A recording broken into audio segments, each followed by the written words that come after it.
first post-WandaVision show. The broadcast is live. Did you actually watch WandaVision? Because I didn't bother. I stayed up until 3 a.m. because I knew somebody was going to spoil it. And if I get through this without spoiling it for somebody else, I'll be proud of myself. Yeah, I just had no interest in it, so I never. And it amazed me how popular it's been. Mm-hmm. I did not expect that. I expected it to be because it's an actual Marvel Studios show, and there hasn't been a movie in 18 months or something. Everybody just got into it because it's like nobody watched Cloak and Dagger, nobody watched Runaways, nobody watched Legion. Nobody watched a lot of these other TV shows that Marvel did. So when everybody all of a sudden was watching WandaVision, I was like, whoa. Well, those all came out at the same time, and I didn't watch any of them either, but I felt like there was a diminution of quality in some way. But WandaVision has something in common with this other show you've been hearing a lot about, I Care a Lot, in that it's good. Stunningly good. Really good. Legion was really good, too. Yeah, that's what I heard about Legion. I would say that... I'm just saying everybody heard Legion was good. Nobody watched it. I mean to. Maybe I will. I didn't even finish watching the second season, even though it was good. And the reason I didn't finish watching the second season was because it took so much of my attention. It's one of the shows you have to pay attention to because the visuals and the audio is so beautiful in the show.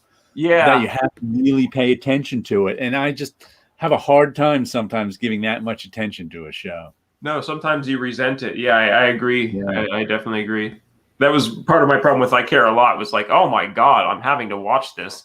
Yeah, well. Sanctuary of Reality loved Legion. Yeah, it was well done. Like I said, I really enjoyed that first season. I just didn't find the time to watch the second one. I saw 2 episodes and was bored. I can understand that. It took that's because if I remember correctly, the first episode you could have just gotten rid of. It was like there was no reason for it to exist, and it was boring. And then it didn't start until like the second episode. And I can't remember the first episode. Maybe even been an extra long one. I remember watching it and going, "Oh my God, this is awful." And then I turned on the second one. And was like, "Wow, we didn't need that first episode at all. Why was it there?" Yeah. Well, that was the other problem. There was like when everything has to be 8 hours long, there tends to be a lot of cutting.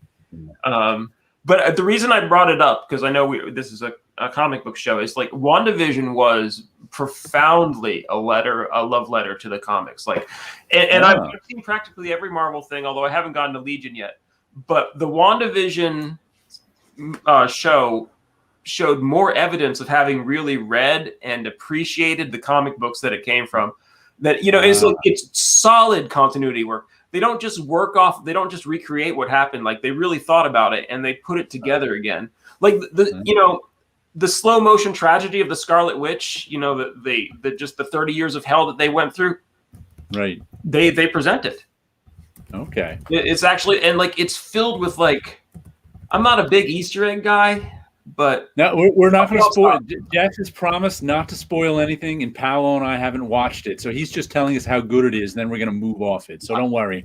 I'm going to talk about this Vision and Scarlet Witch limited series from the '80s by Steve Englehart because I loved that when I was a kid. That was one of my favorite. Steve Englehart wrote that?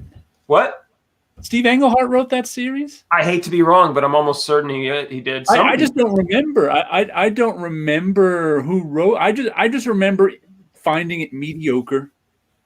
And I think I bought it and then never bought another Scar. That was like the very end of Marvel and DC buying. Yeah. Was the Vision and Scarlet Witch. And there was a few of them, I think. I can explain this because like it actually explains why I love comics. But like Jared, like sometimes in this world, you're 11 years old. And you have so much money and you can only have so many comic books. And the comic books that you do have, you read them and you read them and you read them. That's why I'm saying with superhero comics, with mainstream superhero comics, it matters so much. Yeah. What age you are. Because I love all the comics when I was 10 and 11 and discovering them too. Yeah, but then what happens is eventually you grow tired of them because there's only so much you can do with mainstream superhero. And the next group of kids usually, I mean, I don't know how many kids are discovering it these days. That's kind of a problem. just doing the first barbecue of the year. Oh wow, Nice. that's nice. Like that was just when, because I still love all the stuff I read in the late 70s into some of the early 80s stuff. But once we get into the mid 80s and late 80s, I was just done with mainstream comics. I was getting all indie stuff just about, and I'd check back and forth in with them, and see which I finally stopped doing in like 2010. Yeah, I'm trying to get back into superhero, and it's working. Yeah, like I said, I've got another stack of indie comics here for the week. Is like I can't even buy Marvel and DC stuff anymore at all because it's so fractured. Not that it's not even. I'm not even going to say it's bad, because if I was 10 years old, I'd probably like it. Well, we had the advantage of mass. Like you could afford 9 or 10. Oh God. Thanks, Captain. We could afford 9 or 10 issues, and we had the time to read them and peruse them and like struggle through them. And now, and that's all we had too. Yeah. We had to figure it out because there was no internet. All you had was the kid social network, and whatever comics you could find. And we had to parse out what was happening in them. Now it's just like whenever I hear like someone on YouTube saying, "Oh, I'm collecting this issue. Once I get all the issues of it, I'll read it." I'm like, that's foreign to me still, because in our day it was like you read whatever issues you had. Yeah, exactly. And I'm trying to get back into that because I did love that when I was a kid. I love these like little islands of comics, and you sort of had to like. What does Scott McCloud call it? It's like where he was always talking about the gutters, but you had to sort of use your imagination from the beginning and the end of the story because you only had this little chunk of the middle. I love that. Yeah. That's why I actually started as a matter of habit reading all my comics twice before I put them away, because I found myself, this is what I do. I'm actually pretty efficient at keeping my collection organized. So what would happen for 15 years or whatever was I'd go to the comic shop, I'd buy my comics, however many comics I got that week. Probably they were cheaper. This is about 10 years ago. They were cheaper, probably anywhere from let's just say 8 comics I'd get. That week I'd read my 8 comics, and as soon as I finished reading it, I'd file it away. Mm-hmm. And I found myself like forgetting I ever read it. Yeah. Because it became, and I started to analyze what I was doing, and I started to remember. I was like, well, how did I read comics when I was younger? And how I read comics was I'd buy a stack of comics, and then they'd just sit around for a week or 2 or 3. And I'd read them again. Sometimes I wouldn't read them. I'd just flip through them. I'd just look at them. Yeah, exactly. You'd keep them by your bed, and you'd like read them in a night. Yeah.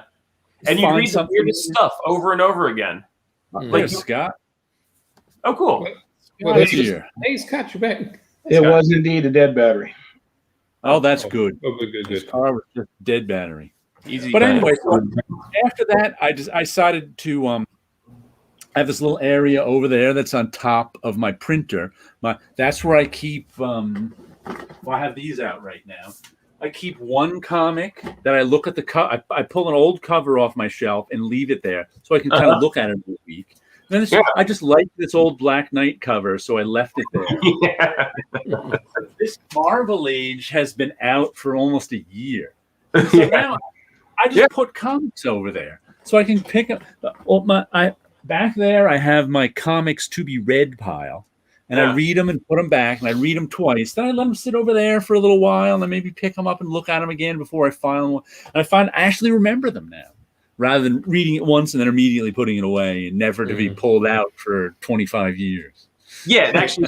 There was also another thing. You never knew what you were going to buy, and nowadays you have to get there on Wednesday to pick up the comic you already pre-ordered. And most people get pull lists. I knew what I wanted. I figured it out in my neighborhood. We figured out New Comics Day, pretty young, we're 10, 11. New comics, they put out the new comics on Thursday afternoons. And we pretty much, then we figured out, which weeks the X-Men came out the 3rd week, this one.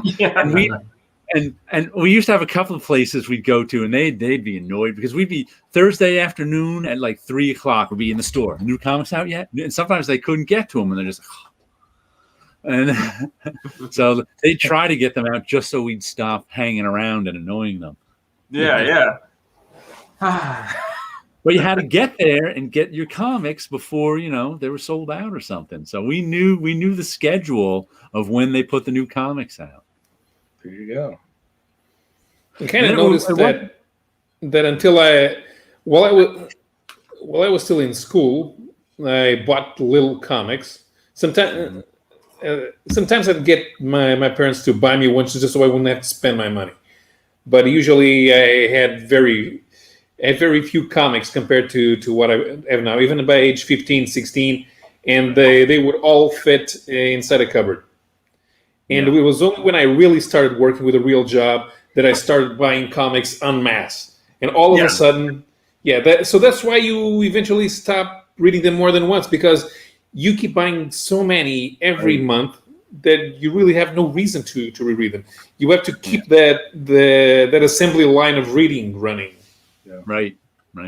I used to keep my comics in a hamper. It was a vertical hamper. It fit about 200 comics stacked up, I think it was. And that's where I kept my comics when I was a kid. Big green but hamper. the ones at the bottom, they would be, B grade, C grade. I didn't, Yeah, it was funny. I didn't find out till years later. There used to be other kids who collected comics who went to the store, but they were like an hour or two after us. They didn't know to get there at 3 or 4. The exact, So, we just had our weekend rounds when we were old enough. Escape the suburbs and head downtown. Hit record and comic shops, then hit the video game spot. Yeah, there were no. This is before the days of comic shops. My first comic shop opened when I was 15. Really? And it's 20 minutes away. 1981. About 20 minutes away. So I couldn't get the next year. My friend Rob, who I still meet at the comic shop, he got his license at 16, and so that's when we started going regularly because he could drive. So that once it turned, that I can still remember going in there and be like, "Wow, this is so cool! Look at all these comics." Yeah. So, and I remember the very first indie series I ever purchased back in 1981 was the Justice Machine. I put that on my pull list. Oh God, I remember that. I remember being on the bleachers in 7th grade and John Gaunt's coming up to me and going like, "It's like the Justice League, except it's the Justice Machine."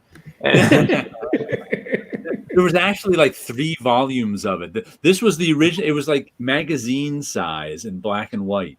Then later on in the 80s, like Kamiko or someone had a color version done by different people. I think Mike Gustovich was the one who did the Justice Machine. Those early issues had a John Byrne cover on one, a George Perez cover. Yeah, it was classy. Was it good? I don't think I thoroughly enjoyed it. It was a fun indie superhero comic back in it was the only, there was no other superhero comics in 1981 you could buy, so I was very much enjoying it. And you could tell it was different than Marvel and DC because it wasn't, standard stuff. Yeah. One of these days, maybe I'll read it. Yeah, like I said, it was a fun one.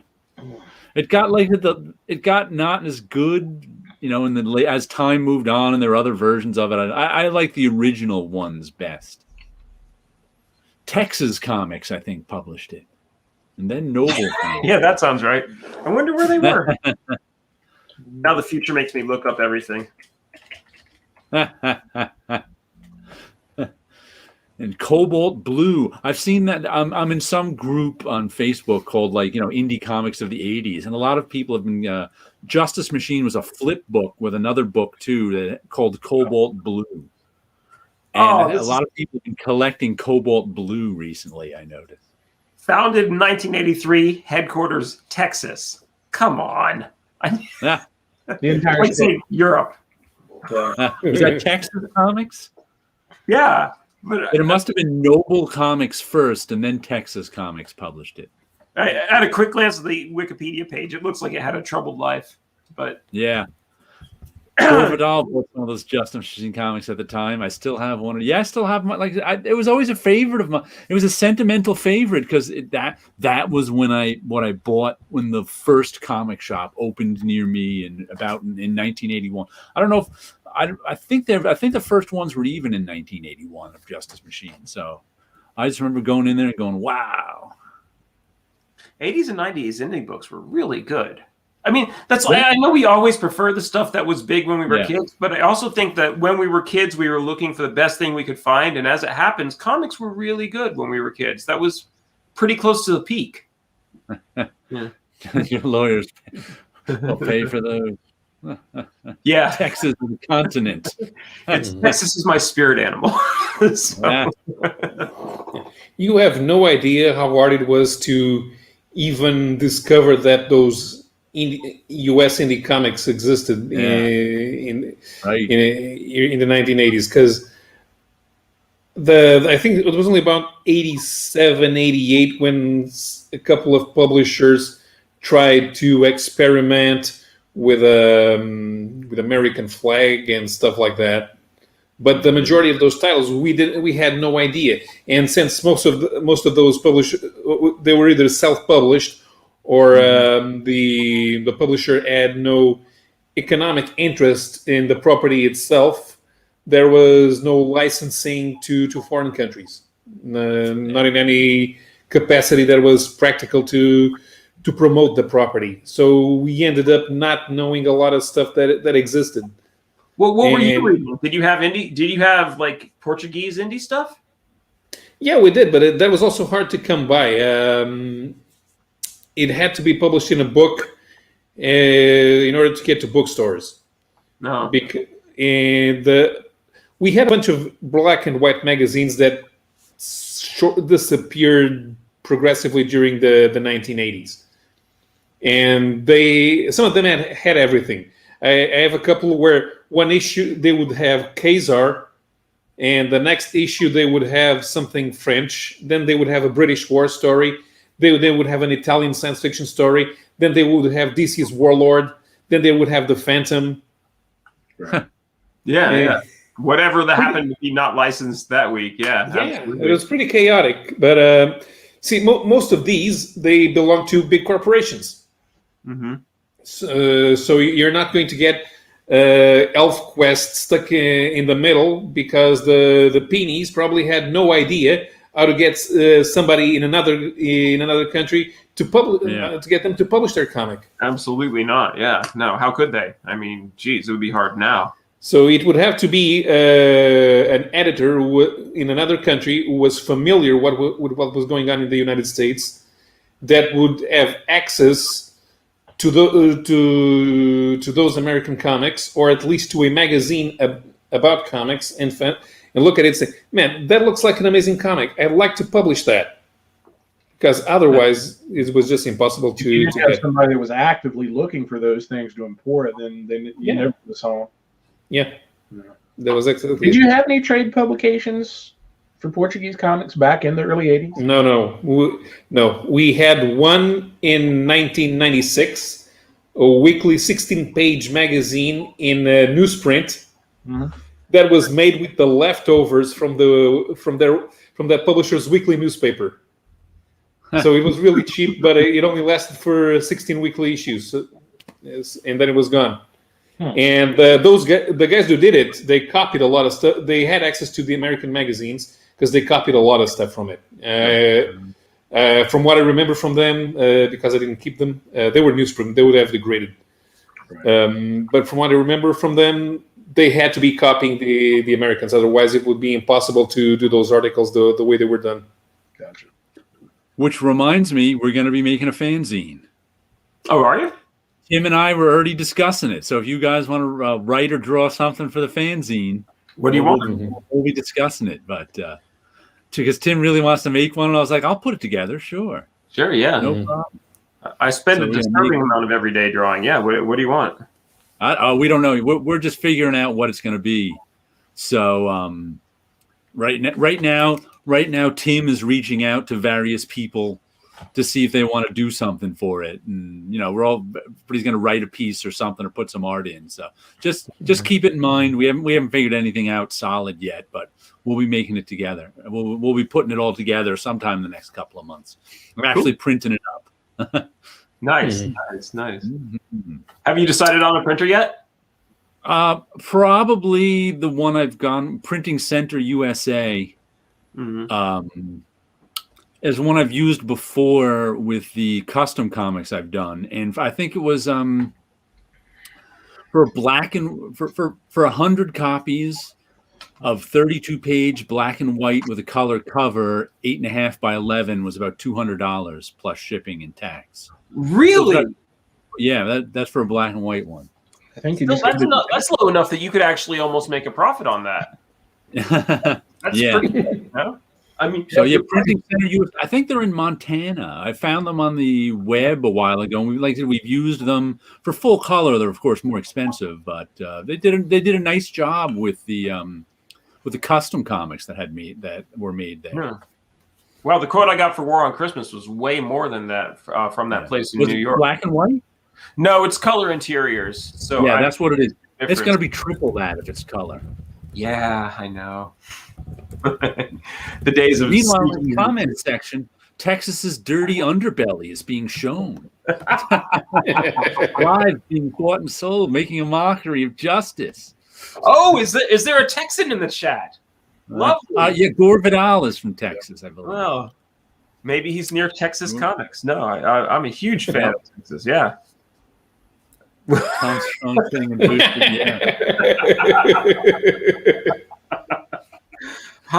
There's a running joke that Tim hates Booster Gold. He does. Yeah, I love Tom Strong, so maybe that's a good juxtaposition there. So. Mm-hmm. I gotta say, I prefer Tom Strong, but I do love Booster Gold again because I was 11. But I don't think I've ever actually read a Booster Gold comic. I've sat on the floor of the corner drugstore reading so many Booster Gold comic books, like Daredevil Born Again. I remember exactly where I was sitting on the floor. Like it's a brew pub now. But I think I bought Booster Gold #1, and that was it. That was the end of my buying Booster Gold. So Booster Gold was published here in Super Friends. Then that title ended, and it was replaced by Justice League International. But Booster Gold no longer had solo stories. I think they just ran a few solo stories to get people acclimated to the idea that it was going to be a member of the Justice League. Yeah, well, he was a good one. Just for the purpose of the fanzine, you should come up with your own character and call him Booster Pyrite. Booster Strong. My first comic of the week I want to show you comes with a story. I don't know if I think I mentioned a few weeks ago, I was doing a little comic book production work for a new company called Bad Idea. They're run by the guys who did the relaunch of Valiant like 10 years ago. And I worked with a couple of them at Marvel years ago. Warren Simmons and Carl Bohlers, who are both were editors at Marvel in the actually Carl was the 90, Warren was the early 2000s, and now they're both being editors at Bad Idea. And so I walk into my comic store, and there's this. I see that I didn't even realize I didn't work on this one at all, but their first comic is out, ENIAC #1. Matt Kint, Doug Braithwaite, Diego Rodriguez. And it's funny because I see these all there, and I look over, and it was like a month or two ago that the Bad Idea put out, like I have it here somewhere, the giveaway that was just like a few pages of all the comics that are coming out. Right. So along with they had a bunch of copies of this there. They also had a point of purchase display for ENIAC, and that said 1 per customer on the bottom. And I was like, oh, that's ambitious. Everybody's going to be rushing in to get their ENIAC #1s, really? And they also had, which I found really weird, that once again, it also must have been a promotional item that Bad Idea sent them. a poster, a framed, but looked like a cheap framed poster of like the Bad Idea logo, maybe 12 by 12 square inch, maybe 14 by 14 or 16 by 6. Actually, it's probably 16 by 16 inches, pretty big, framed logo. And I was just like, wow, there's really some ambition here. And then so, you know, I went home, I did my comics I bought this week video, showed off all the comics I bought this week. And someone left in the comments, they're like, ENIAC #1 is blowing up on eBay. And sure enough, I looked on eBay, and there were people trying to sell this for $250. It's like everybody's like low distribution, scarce, hard to get. I'm like, wow, there were 50 copies at my local comic shop. I wonder how. I wonder. No one else ordered them or something. Did you go buy them all? No, I didn't. One per customer. Remember, they had the sign right on the point of purchase display. He didn't have somebody old guys lined up to go in. That part of their deal was that they were like making them. I think they must have made them returnable, because when my LCS owner will buy lots of copies of things if they're returnable, because there's no risk, he can return them. So I imagine they may have made these returnable, but I think someone also said, no, I didn't hear this from Warren, who I was working with, I should ask him, said that, you know, part of the deal was they had to sell it for cover price for a month, the local comic shops. So I was like, oh, that was interesting. They really did get some demand. But it's a pretty good comic. I mean, this is like the fourth Matt Kint written comic I find myself buying. I'm getting a little tired of Matt Kint conspiracy stories, but I do like them.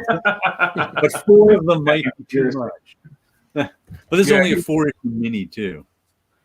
He's been cranking those out. Yeah, he's a hardworking man. I'll give him that. Yeah, he is. And the basic story is the ENIAC was like the first computer, and it's still alive and taking over the world, kind of thing.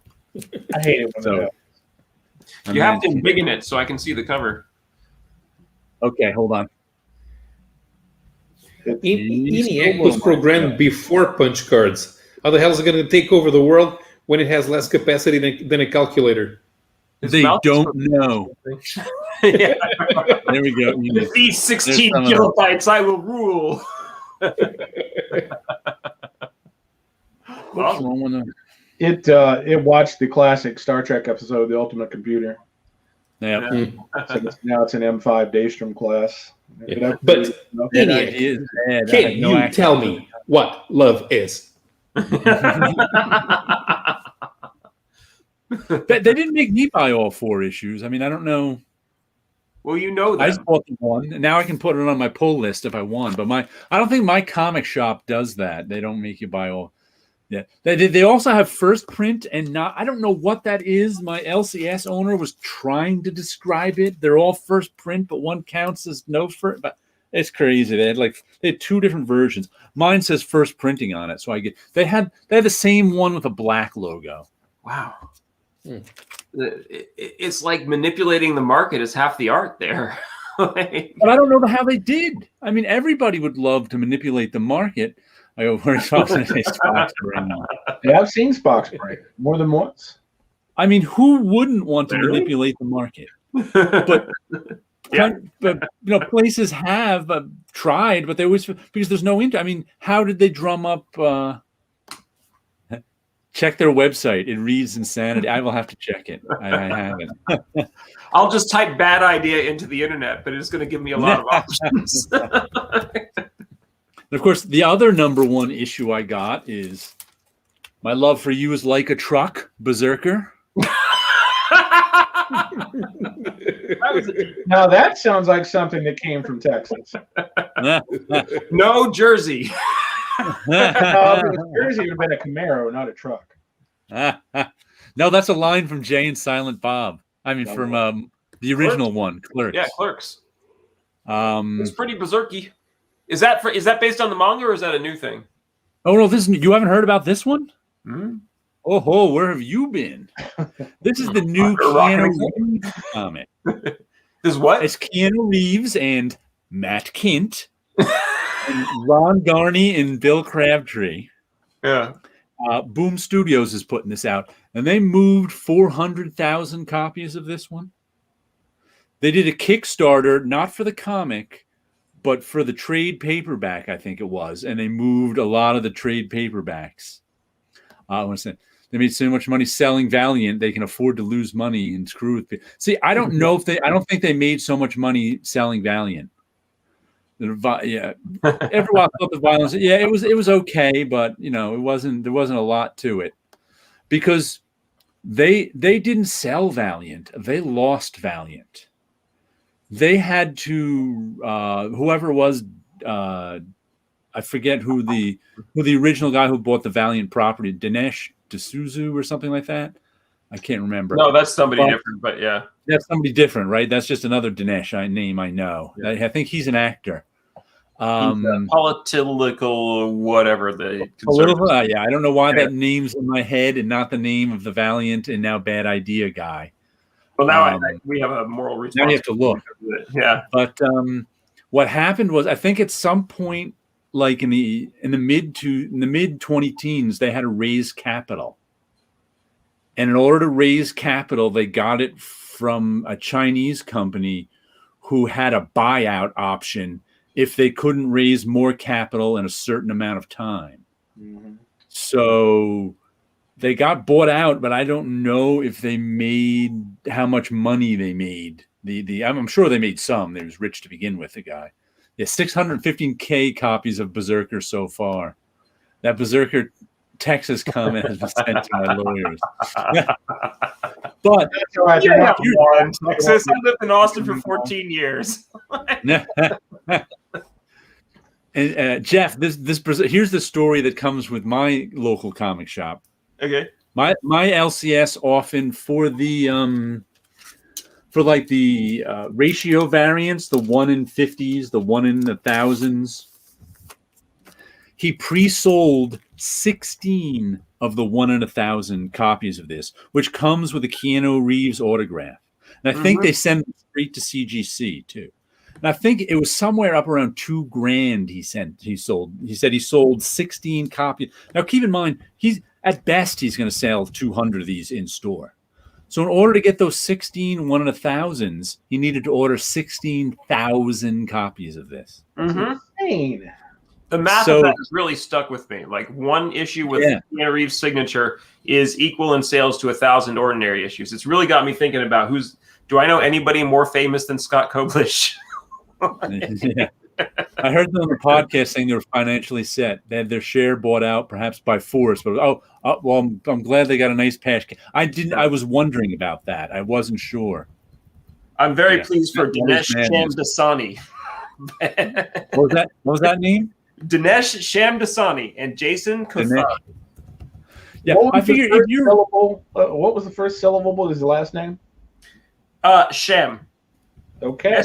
Shamdasani, like the water. So like fake Dasani water, Sham Dasani. That's easy to remember. I figure if you're rich enough to buy the Valiant characters and start your own comic company, you probably have the financial wherewithal not to get ripped off by the Chinese company in the deal. Feeling some real fear, some real FOMO on that one there. I am not that rich, Jared. No. Well, the key to them being that rich was they were looking for more capital, which means you're rich when you're looking for and can find capital. Because those of us in the capitalist system who have no access to capital, which is almost all of us, can't do things like that. We can't just go, we need capital, and all of a sudden $500,000 is made available to us. You're telling me that we can make money with it or not. You're telling me that it's all the bank's money, so it doesn't matter. What was that? You're telling me that trickle-down economics doesn't actually work? It does not. And capitalism is really best if you have access to capital. I mean, the rest of us who get cheap VCRs, it's okay. Yeah, but we're like a lowercase-ism. When you can walk into the bank and walk out with $500,000 and they hope you pay it back, but as long as you pay back the interest, it's all good. Those guys are a lot better off. Berserker was a $5 comic, yeah. But It should, but it doesn't. Like I said, that's where the financial shenanigans come in, because who pays full retail? Does anybody know Keanu Reeves? Can they like get him to sign a comic for me? The market for comics in China? There wasn't a market for comics. They wanted to make movies. Hence the Bloodshot movie. Wait 9 months. Yeah. See, my LCS doesn't have a dollar bin for this very reason, because people don't, it's like people don't want to see the comics they just spent $4 on in the dollar bin 3 months later. So he doesn't even put them out. He sells them wholesale to one of those guys who packages mystery boxes of comics. $50 worth of comics for $20 or something like that. Speaking of that, have you ever bought a comic that you thought was really good that showed up in a dollar box just because you thought it shouldn't be sitting there? I never look at dollar boxes, but yes, and in the past I have, but not in 25 years. This comic is way too good to be sitting here in a dollar box. I'm going to pick it up just in case, Rescue them from the dollar box. I used to buy so much from dollar boxes, and then I switched to libraries. And then you're right, my current LCS, which I guess is the parlance of our times, does not have a dollar box. So I go in there and I like sort through those overcrowded shelves to find something new to read, just because. Right.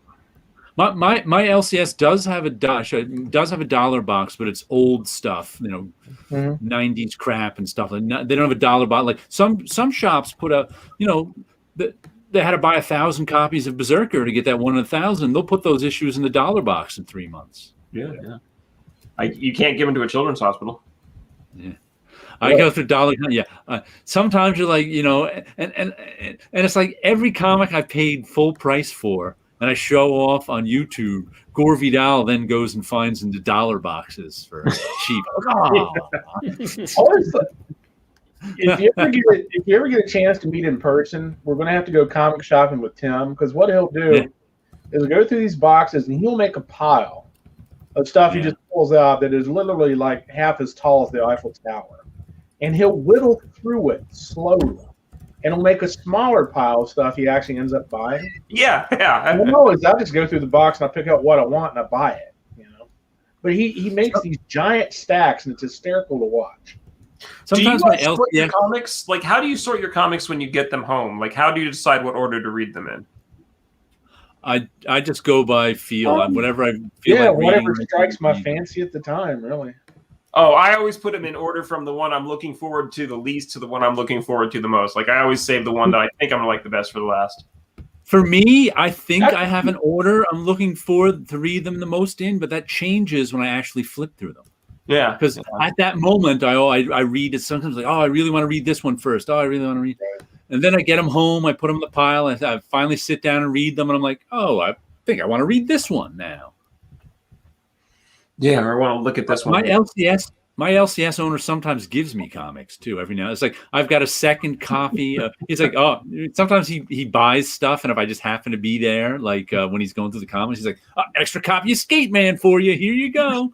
Or you're just comic shop royalty. You're like the mayor of the town who's, I don't know why my driveway always gets the snowplow first. It's a mystery. He's like Norm when he goes to Cheers. Yeah, well, I have been going to that comic. Yeah, I've been going to one version of that comic shop or another since 1983. It's a long time. Yeah. You've bought that guy part of a boat, I guess, or something. I don't know what he spends his money on. Probably paid his rent. Is what I'm trying to say. Well, see, it's a dollar box. Get 50 at 75. Yeah. Buying 100 comics is a bit ambitious for me. Yeah. I'm worth something now. Yeah. Multiple copies of a dollar. I used to have a thing where I would Kaiju Max in the dollar box. Dude. Yeah. I would love to find Kaiju Max in the dollar box. I'll mail you. I'll buy that one for $4. Yeah. Pulled all of Bang and Resonant. Those are two more that Sleepy Reader and I are paying full price for, I think. This is a humble Bang. Oh, sorry. And Bang was written by Matt Kint. I've found my own comics in dollar boxes before, which was I gotta admit, it was a really good feeling.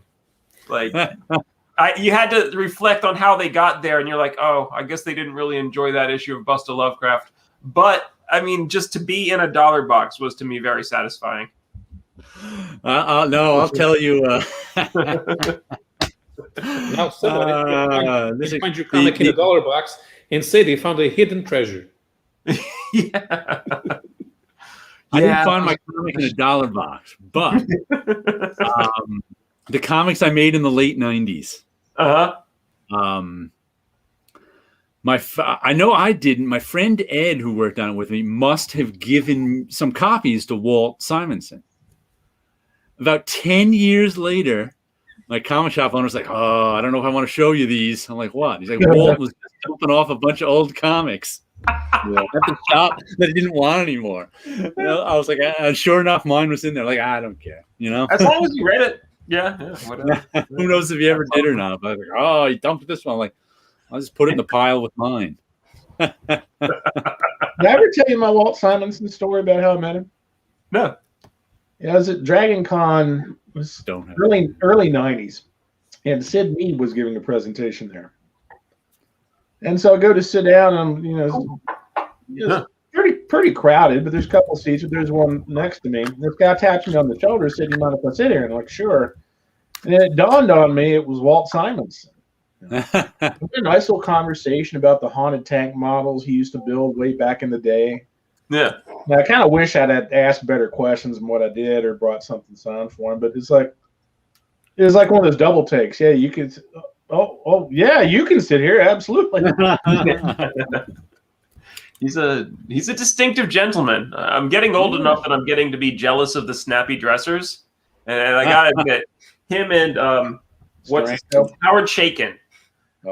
I like their style. They're like Walt Simonson's got the sort of like old geologist look, but he's got the mustache that looks like a Walt Simonson zigzag. You know what I'm talking about? Like he's got the most perfectly straight forward mustache that comes out of like the most perfect angle of practically anyone I've ever seen. I think his father was a geologist.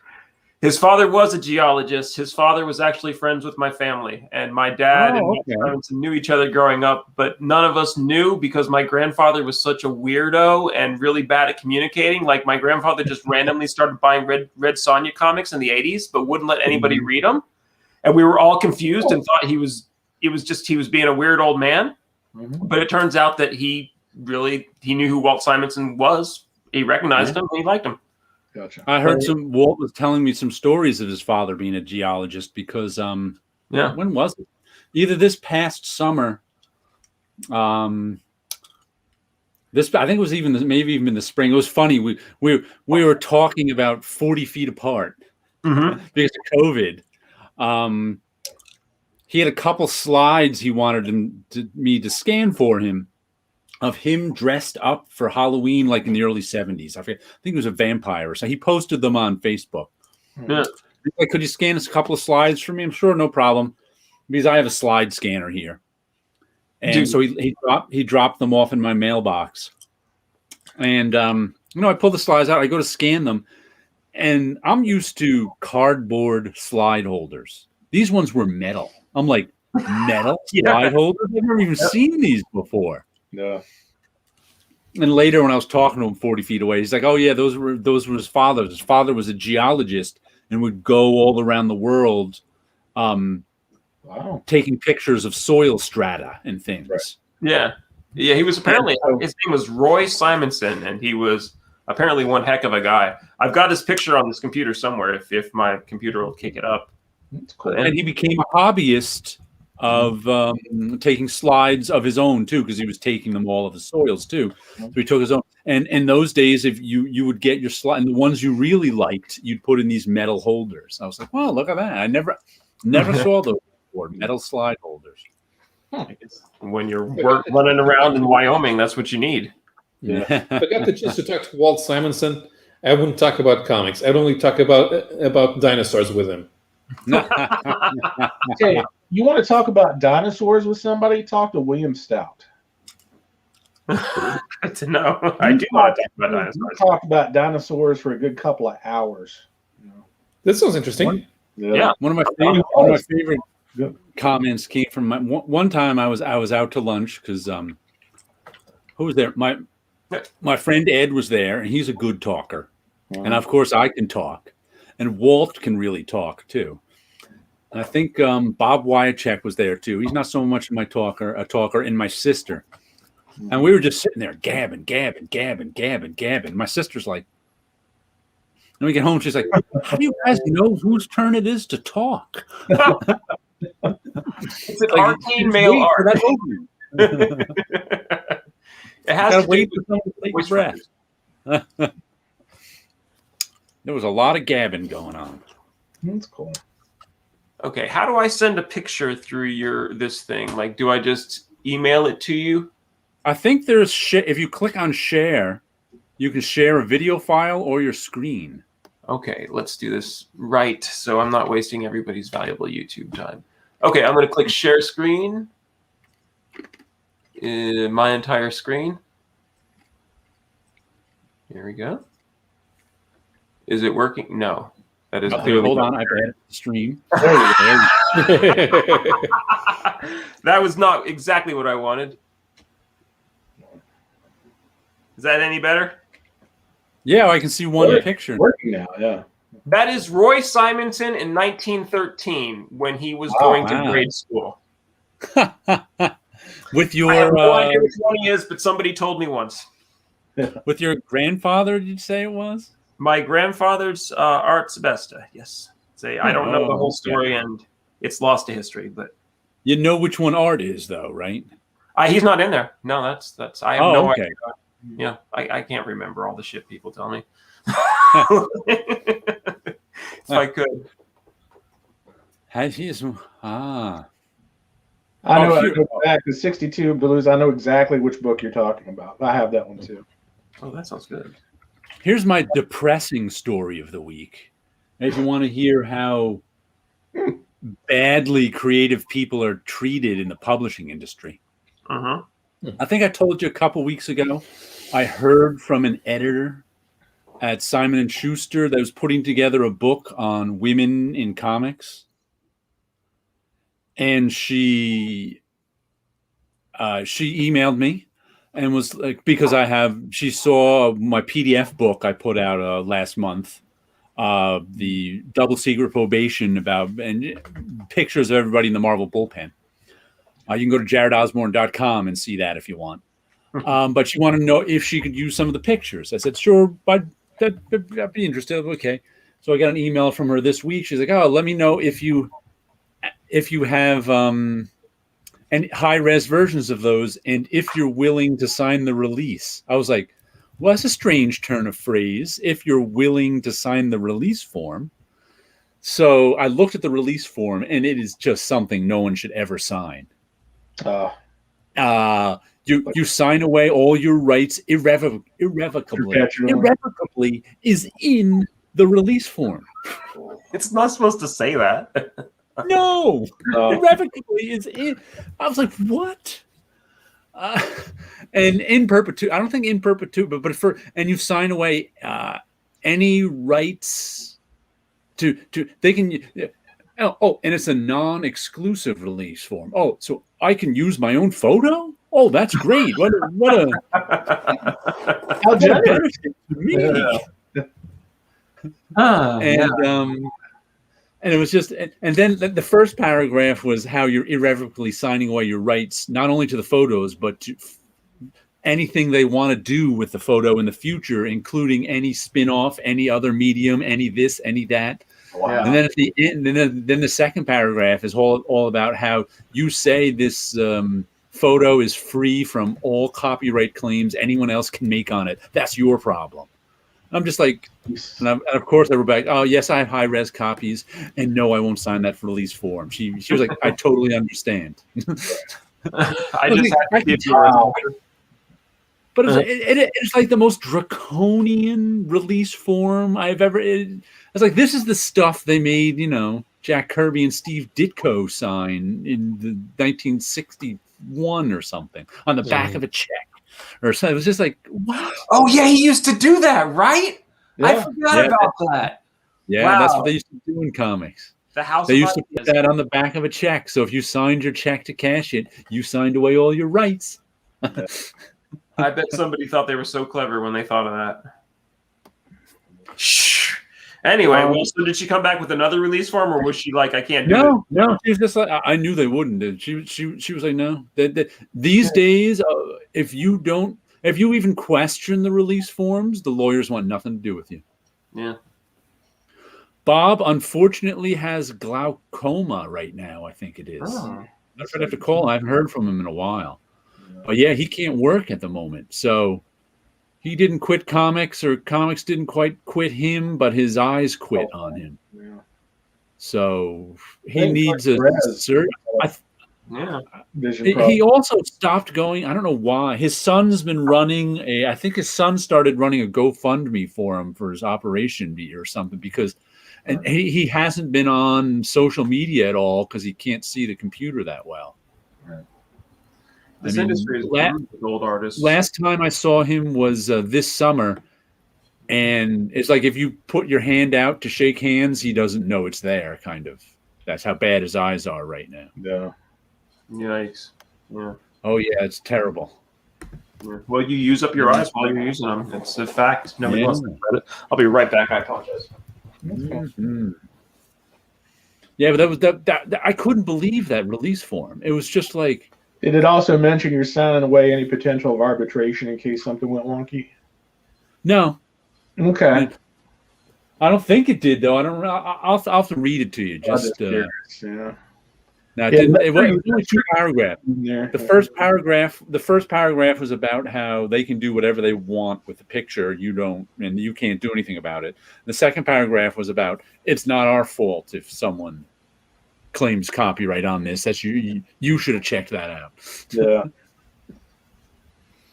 It's like you should get published in Europe first. Yeah. That way the Americans have to license it. Yeah. Wow. Yeah, that's. It's like I wouldn't even mind not getting paid for mine, because I consider those photos historical. So it's okay with me to be used in a historical context, kind of thing.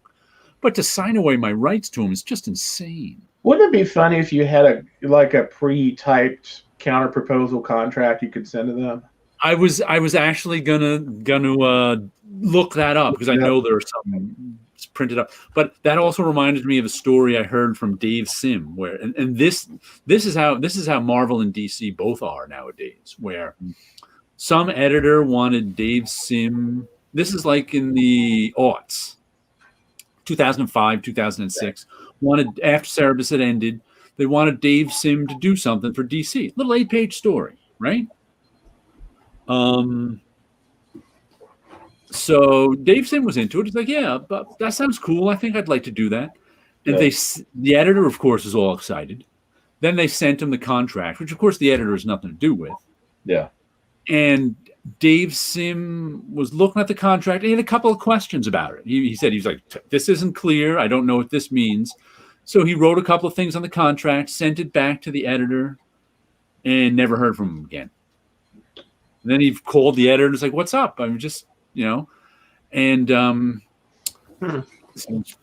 it was for Fables, I think. And he said, if you even question their boilerplate contract, they'll move on. The lawyers say move on. They don't even want to bother.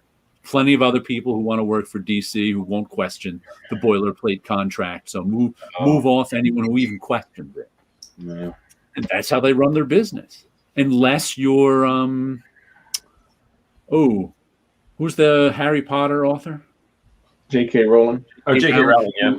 Unless you're J.K. Rowling's. I think she signed some deal making comics for them, and they gave her everything she wanted, of course, because she's J.K. Rowling. Sure. If you're not J.K. Rowling's, they'll just rip you off. But all she really wanted was the rights to books of magic.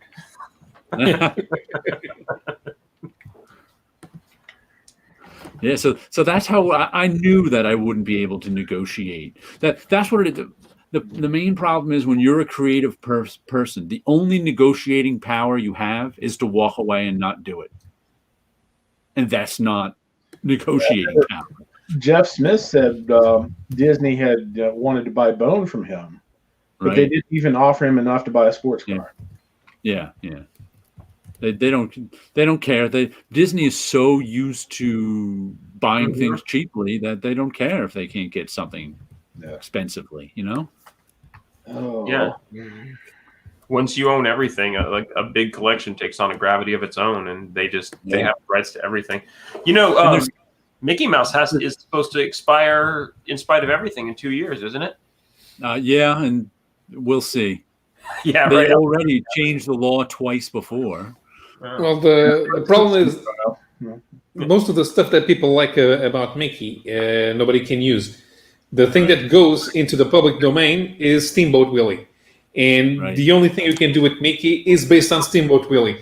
And Disney has a type of lawyers that will say that if you try to produce a story with Mickey Mouse talking, it's infringing on their copyright because it doesn't speak in Steamboat Willie. What if he whistles? Yeah. I have better things in my life to do than argue with Disney's lawyers, so I'll let that one be. But yeah, geez. Yeah. There's something in the industry called the Disney tax. Mm-hmm. And the Disney tax is the amount of money you get less for doing a comparable job someplace else, because so many people want to work for Disney that they don't have to pay competitive wages. Yeah, sad idiots. No, it's hard. It's like this is the problem I've been facing my whole life. Like I'm competing with brilliant rich people who are nice. Like they can work for nothing and smile while they're doing it, and I can't even smile when I'm getting what I want. Like I got nothing to work with here. Like I interned and I interned at the very beginning of the avalanche when now everybody has to intern, and intern is just saying like you have to be so rich that you can afford to not work a year while you work for us for free, super hard, doing all the real work, so then you can come work for us for starvation wages. And you have to have backing to do that. Yeah. Right? I just wasn't born in that tax bracket, which, was a mistake on my part, but it's the truth. I told you should have been born in a better tax bracket. I know. Yeah. I keep telling my parents, why aren't you richer? I was amazed at that. I guess he just wanted to unload him. Neil has clout. And that was a whole drama. Yeah. I didn't know that's how it ended. But I'm amazed that Marvel bothered to buy them, too. I guess they thought they were getting Neil Gaiman along with it. That's why they bought them, just because they wanted some Neil Gaiman work, I imagine. I could be wrong. Well, I don't know if I want to say that out loud or not. We'll discuss that later. Okay. I have a theory. I'm curious. Okay. The next book I got was Casual Fling. Mm-hmm. And this one I didn't realize AWA, I think Axel Alonso, a former Marvel editor, is editing. He's the head editor of this AWA Upshot line. But it's a 4-issue mini. This is the second issue. It's got terrible covers. Issue 1 had a terrible cover. This logo is terrible. Here, let me. Yeah, that's what I was going to say. That the fling part of that logo is. Wait, yeah, come back. That's some very 80s indie comic logo right there. Yeah, that's a student work. Yeah, that's called. I mean, the cover itself is. The interior artist is better than the cover artist. That's rare. What's his name? I can't think. How rare is it that the interior artist is better? Interesting composition. Interesting page composition. Yeah, I enjoy the comic. It's a fatal attraction. Oh my! Naughty things were happening on that page, Jared. Ooh, yeah. It's a fatal attraction story. Pretty good, just drama. I'm enjoying it. Like I said, the despite the terrible issue 1, how do comics have terrible covers these days? I mean, issue 1 had a terrible cover. This is a terrible cover. Doesn't any with the amount of variant covers out there that are all pretty. I mean, they're not great, but they're pretty competent. How do you get? I mean, I just find. I don't know who would buy this comic because of this cover. Whoops, I put Fallow in the solo layout. I've always been wondering what that is on your wall. It's pictures of cars in the streets of Cuba. Oh, lovely. Another place I'd like to visit. But like, would this cover make you pick up this comic? No. No. In a dollar bin. I feel like every is totally a movie pitch, and I think let me check. I think this totally reads like it could be a movie pitch, but at least it's a good comic. Let me see the white on black indicia in 6-point type, published by. I didn't realize AWA stands for Artists, Writers, and Artisans. Look at that. Nice. You can play a game now, with the initials of a publisher. Okay, is this a comics publisher or is this a wrestling industry? That's what I was thinking. Copyright 2021 Artists and Writers and Artisans Incorporated. Or their respective owners.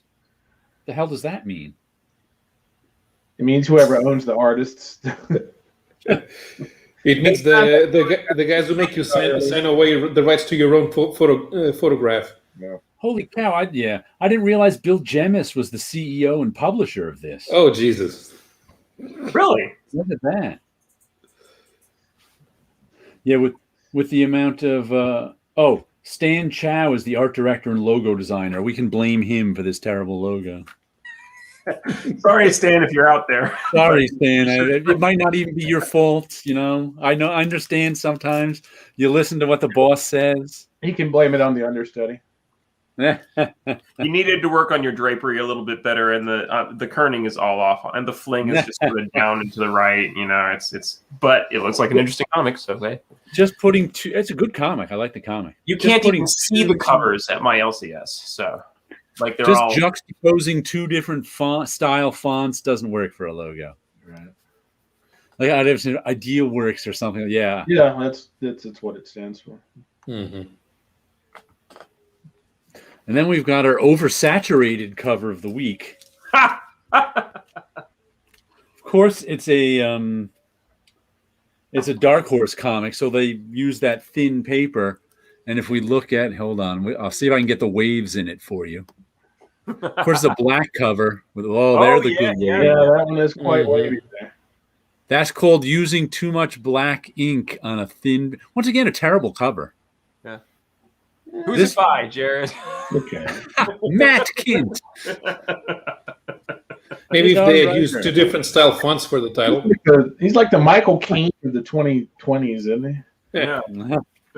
Tyler and Hillary Jenkins. Once again, it's another paranoid conspiracy story. Going back into it's about two Secret Service agents tracking down the Fear case, which is some kind of case that the story goes back many hundreds of years or something. Someone hands you this case and says you have to give this case to your worst enemy, or the person you hate most, or in 3 days it'll go to the person you love most. And then I guess bad things happen with you open the case or something like that. It's two Secret Service agents, the oldest federal agency in the U.S.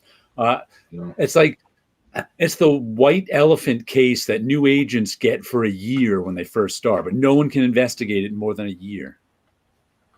So, pretty cool. The art's a little weird. The art is very charcoal pencil-y. There's not like solid blacks. There's filled in with charcoal pencil blacks. And how does it work?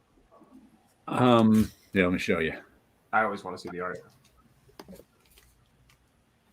me see if I can get a good page to show. There we go.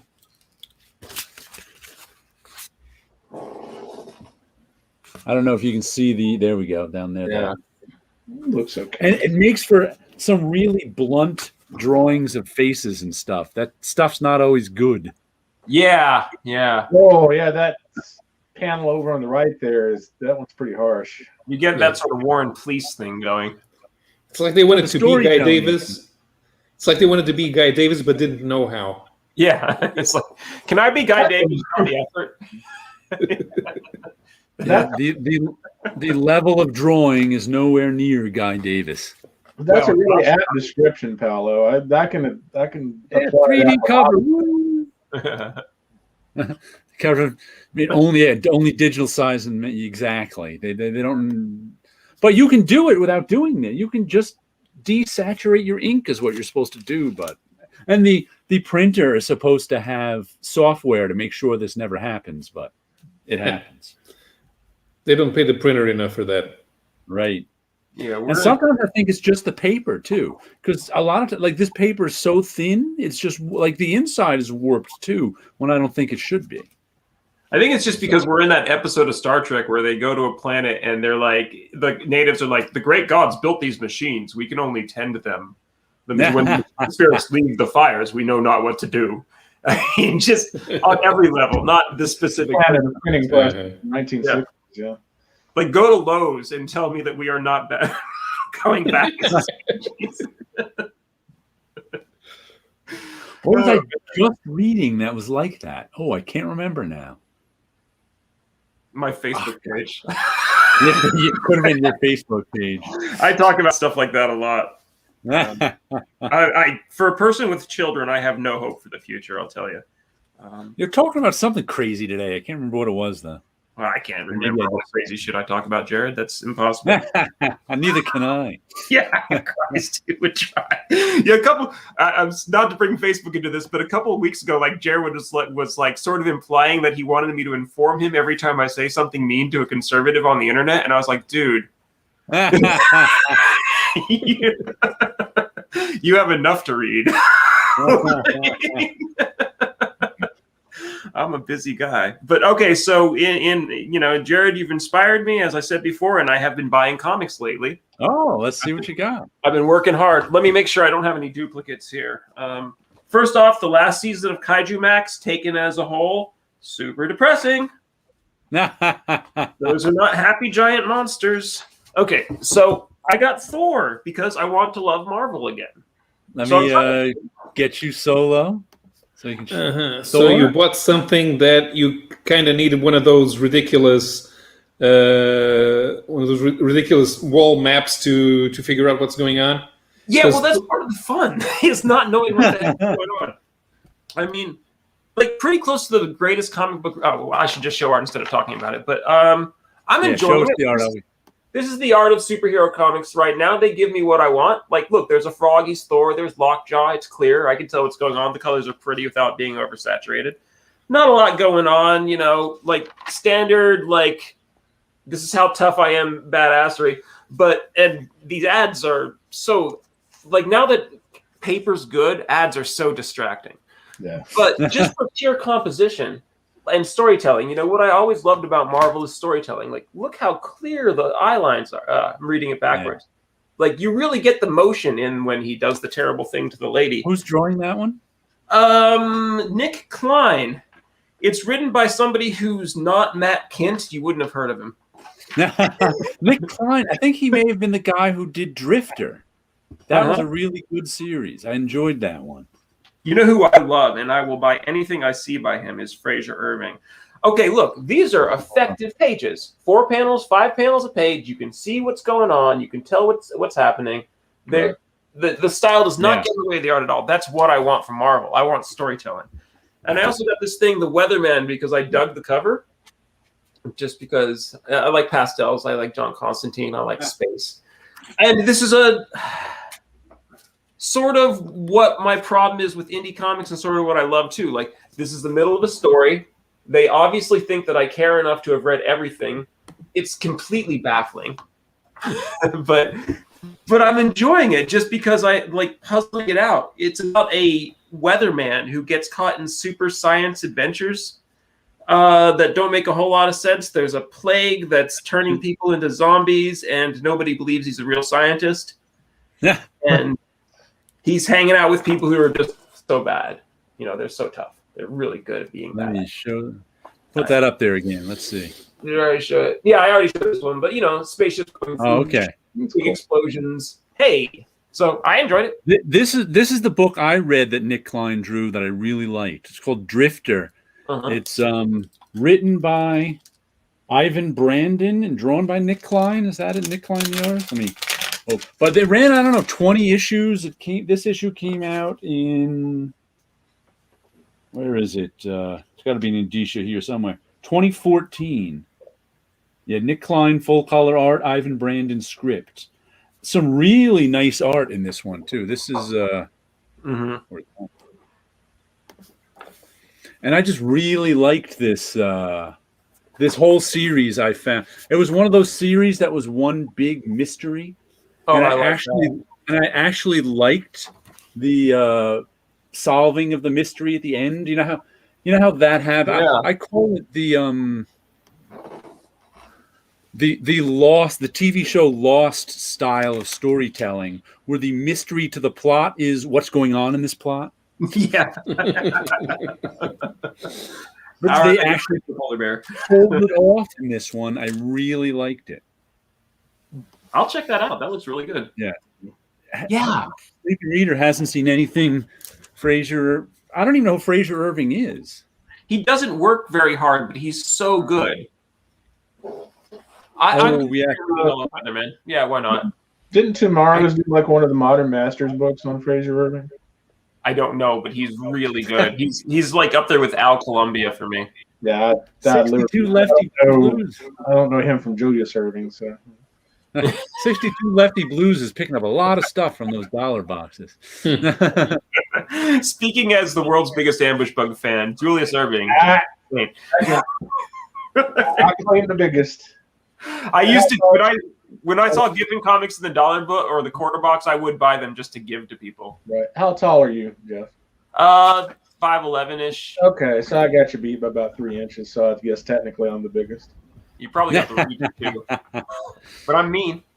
Yeah. I love me some ambush bugs, so I completely understand where you're coming from. Erwin, sorry. Please continue. Sorry. I did a video on Drifter, I think last year or the year before, where I gave a review of it since I reread the whole series and showed off the covers. I will endeavor to buy something by Fraser Irving so I can show what it is, but Lauren's working with Giffen again. Fraser Irving is like sort of my hero right now. I would like to do with him what Giffen did with that Venezuelan dude that he got in trouble, or the Argentinian dude that he got in trouble with. Like, he's got Fraser Irving has a brilliant professional storytelling style.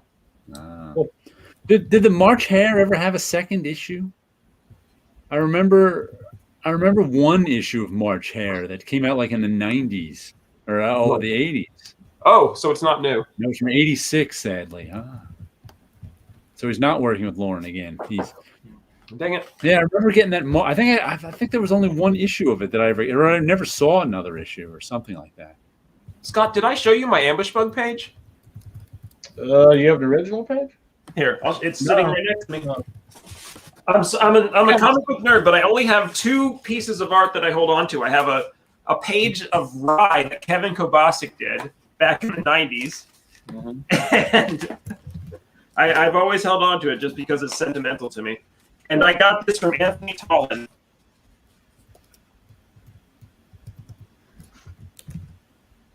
It's the color guide for Son of Ambush Bug.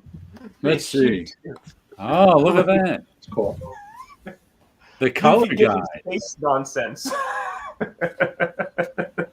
I actually have. Speaking, you talking about color guides. It's interesting you brought that up because Danny Vazzo was the original colorist on the Sandman series. Yeah. I met him at convention several years ago, and he's an interesting guy to talk to. He's selling some coloring guides and things like that. He ended up playing keyboards in Flock of Seagulls. Yeah. I'm like, how bizarre. That happens to so many people. It's like, what?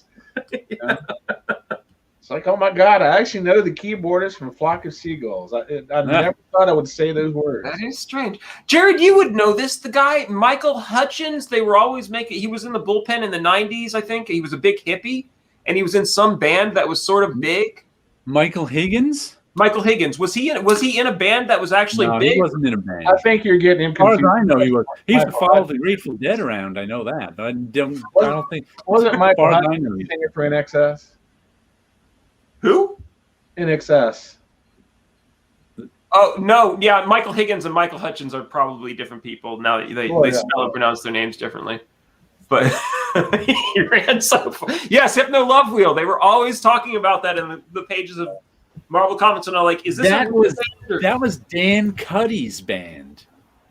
He was assistant editor on Spider-Man. He was Jim Salicruff's assistant editor, and the name of his band was Hypno Love Wheel.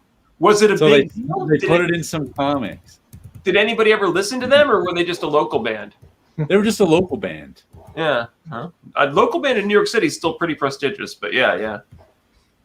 Yes, Michael Hutchinson was the lead singer of NXS. Okay, that's who it was. And also the guy, one of the guys from the Pet Shop Boys, was an editor at Marvel UK forever. Right. Back in the 80s. Polly Watson, another editor at Marvel in the 90s, had a local band too. I think they're still together. They've been together for decades now. I can't remember their name. Crimson Sweet was their name in the 90s. I think they've got a new one now. And it was like Polly Watson, her husband, and their bass player was a guy who used to be her intern at one point. So it's like there's like two out of three were Marvel people in that. I'll have to look up what her band is named now. Yeah, Marvel Comics and Rock and Roll definitely had some glancing encounters together. I mean, whatever happened. Sorry? Polly used to, in the late 90s, I think during the bankruptcy years too, Polly used to take off sometimes during the year to go tour. And Marie Javins would fill in for her. Marie Javins had some sort of weird thing. I don't know what the deal was with her and Daniel Johnston, but they were friends. They were friends for years and years and years. Yeah. Yes, he might, but not in the videos. I mean, it wasn't on the album. No. And also, who was the guy from Kung Fu? David Carradine. Okay, Michael Hutchins, that really happened, but David Carradine had discovered something about the Yakuza, and they had to bump him off. I just believe. Yeah, there's this whole big sordid story about the family thought that he'd been murdered, and they had an investigation done. It's a whole big mess. Yeah. Sometimes I just choose who I'm going to believe, and this is one of those times. Right. He's going to believe the crazy story. I'm going to believe the guy from Kung Fu. This guy on a grass comic I got. It's got a nice doggy cover. Resonant number 8. That's some good cover. Yeah, that's a nice cover. This is a pretty.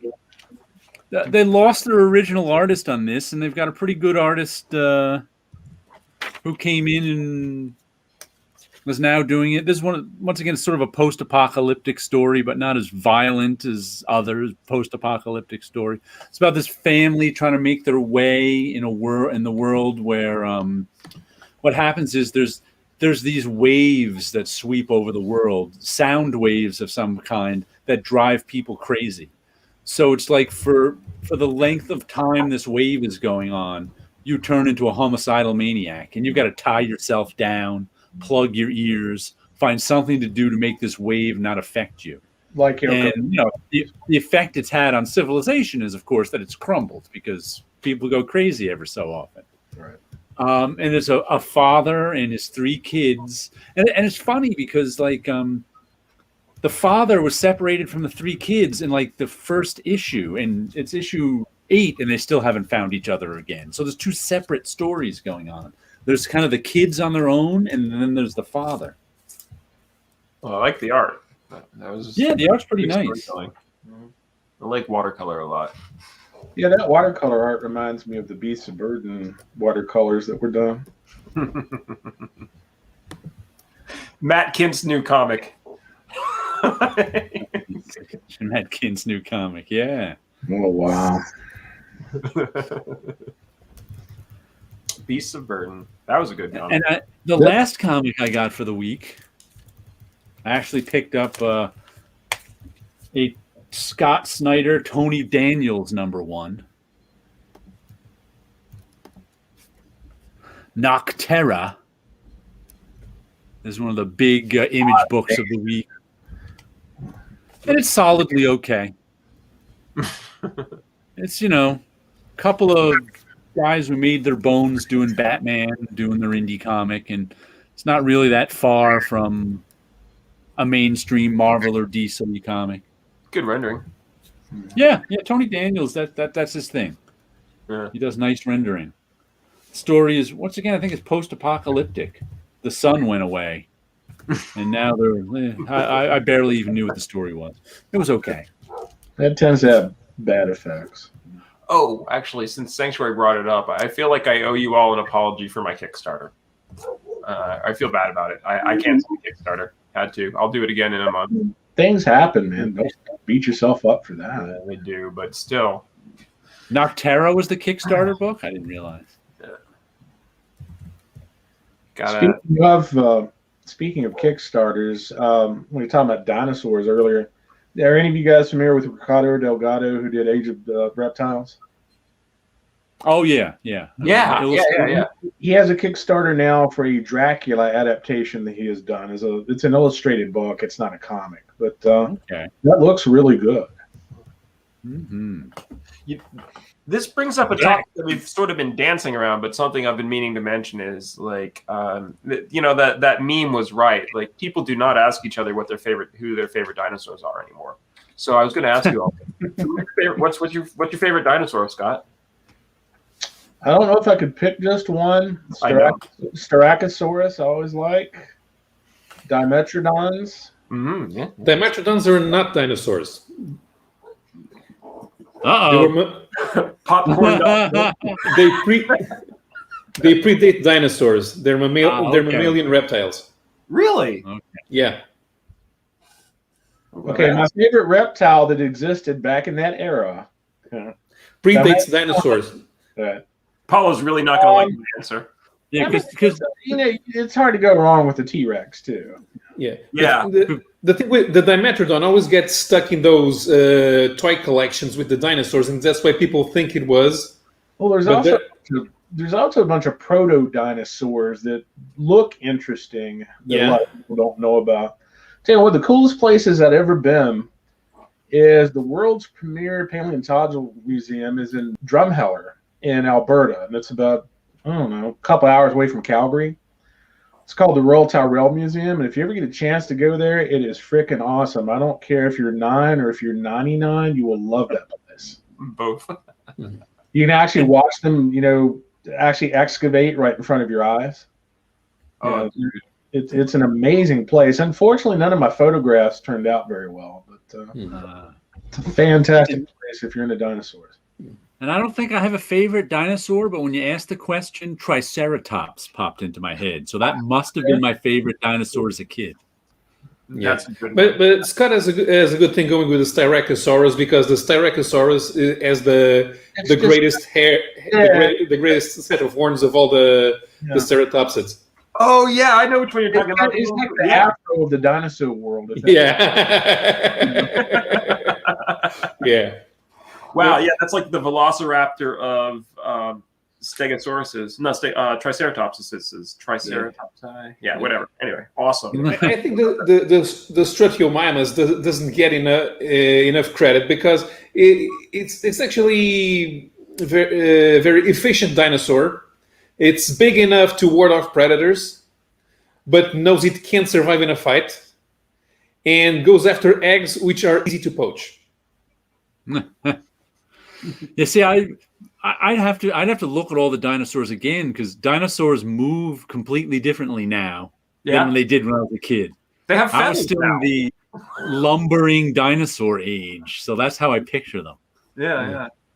Now they see them more as giant birds. Yeah, and the terror chicken age is how I see it now. Yeah. Absolutely. Well, my favorite dinosaur is the Brontosaurus. Okay. The Brontosaurus does not exist. Never existed. No, it got changed back from Apatosaurus back to Brontosaurus again. Yep, it doesn't matter. It's got the best story. Pluto thing. It's the one with the it's the most DC of the dinosaurs. It has the most origin stories. Mm-hmm. It's sort of whatever you want it to be. And I like the idea of the big floating swamp dwelling giant neck grazing dinosaur. Bernie Wrightson did a couple of prints of those that are fantastic. Yeah. Yeah. I mean, everybody always thinks that Bernie is a horror artist, but he was a great dinosaur artist too. He was just a great artist, dude. Yeah, that's true. It's really hard not being Bernie Wrightson. You want to be brilliant and loved, but they won't do it. Yeah, it's like I look at what I draw, and then I look at what Bernie Wrightson draws, and I'm like, I don't know. He's got more lines. He cheated. Okay, boomer. I remember Bernie was at a convention one time. He's talking about he gets this mental image in his head. Yeah, it's what he puts down on paper. That's how some people work. It's rare, but yeah. I enjoyed your comic, Jared. Oh, thanks. Yeah, the Ghost of Fifth Street one. Yeah, very much. Did you get it in the dollar box? No, I downloaded it illegally. Okay. It's the future, Scott. Like we're in Cyberpunk 2021. Well, if you're Cyberpunk 2077, you'll be waiting for next year for it to actually work. You can find my Ghost of Fifth Street comic at jaredosborne.com. I put a link there to a Dropbox PDF of it if you want to read it. I just figured I'm just going to put stuff out, Yeah. It's not like it's making me any money anyway, so I may as well just make PDFs of the stuff and let people have it. They can find, they can find me. I'm part of this group called hold on a second. Excuse me just 1 second. Distracted by his phone. Nobody ever calls me. Hold on. I told you never to call me at this number. Hey, what's up? I love doing that. Pick up a random phone and just say, hello. I told you never to call me at this number and slam it down again. I had a guy call. I don't know who it was. I think I saw it in a movie once. I'm not 100% sure, but it's fun. Called me out of the blue the other day asking for somebody named Sarah. I'm like, there's no Sarah here. You've got the wrong number. How long do you have this number? That was my wife and co-author. She says hi. Great dinosaur. Okay. Hey, leave that quote up. Go back to Beck is calling. Can you go back to the previous one? Yeah. Okay. Truth. Those guys. Is there anybody else? Well, Ricardo Delgado. All of those guys, and plus Ricardo Delgado, if you're looking for dinosaur artists, those are the guys to see. Those are the guys. Mark Dinotopia and the guy who did Dawn, I would talk to them, but I don't think they're better than Beset is, even though like dinosaurs move differently than when Tyrant came out, like Beset I've always felt like got the movement of dinosaurs better than anybody. Like the weight. Tyrant was a good Yeah. I love Tyrant, and supposedly he's going to start working on it again. I'm imagining Dr. Manhattan on Mars, like it's 1985. Yeah, 30-some years later. It's 1985. I'm working on Tyrant. It's 2015. I'm working on Tyrant. But I'll read it. Going in that similar vein, Mark Schultz is working on the next Xenozoic story. It's 1984. I'm working on Xenozoic Tales. 1981. I'm working on Xenozoic Tales. That's like I forget who I said it to. It was someone on Facebook. That's just that you'd finally get to read it. Someone was mentioning the Stan Lee changed his name because he wanted to make the Great American Novel story. And I'm like, I'm not believing that story anymore. I don't think Stan Lee had plenty of time and money in his life to write the Great American Novel if he wanted to, and he never even tried. So I'm thinking that was never.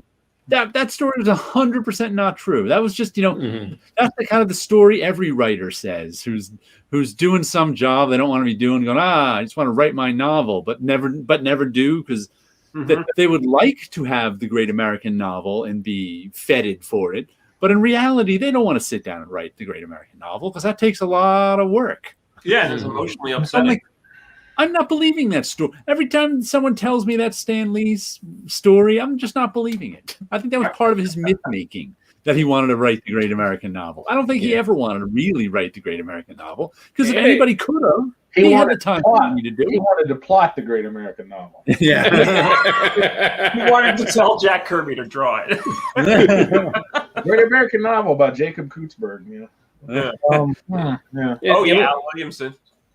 And he probably chose that name for economy because it's fast to write. Yeah. But of course, he didn't have the biggest name change.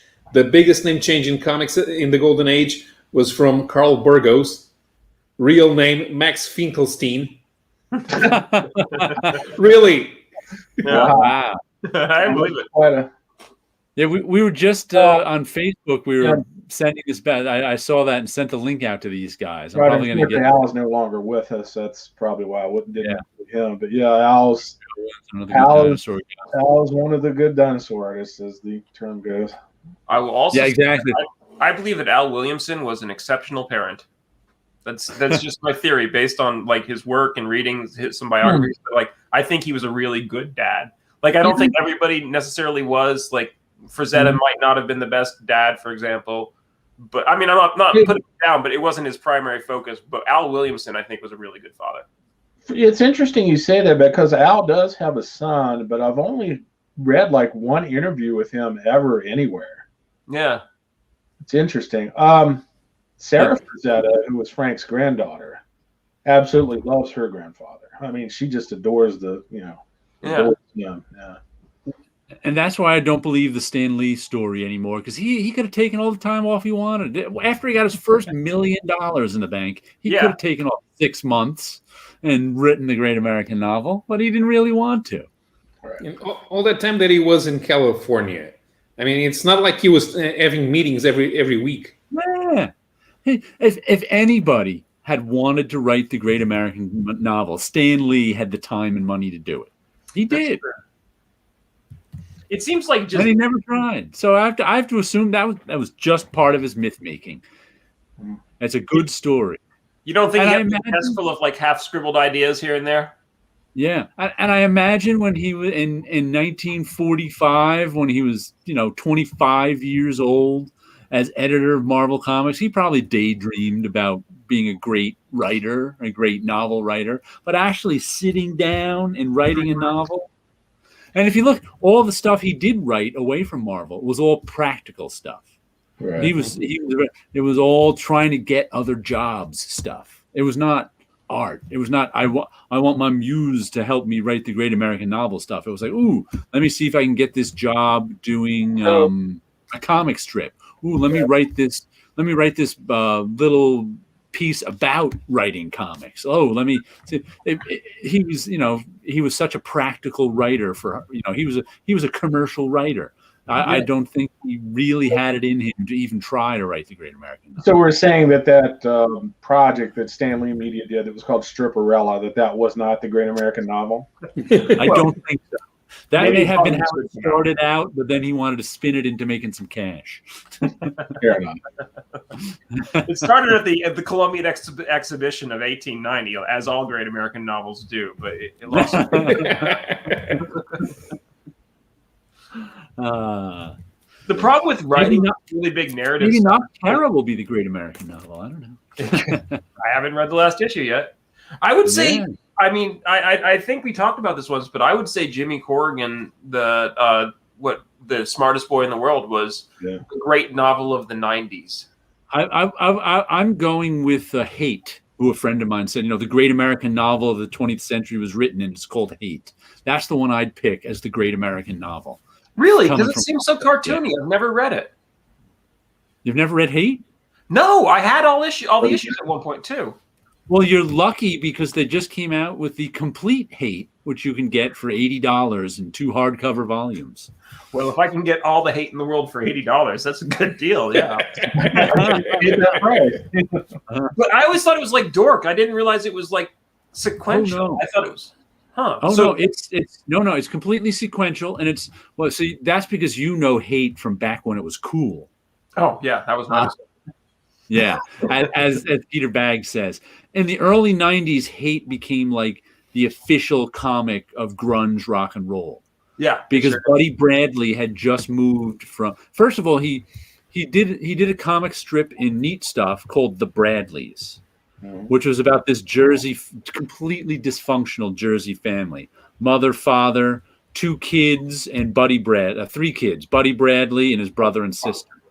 Right. Yeah, Hate is 100% killer. It was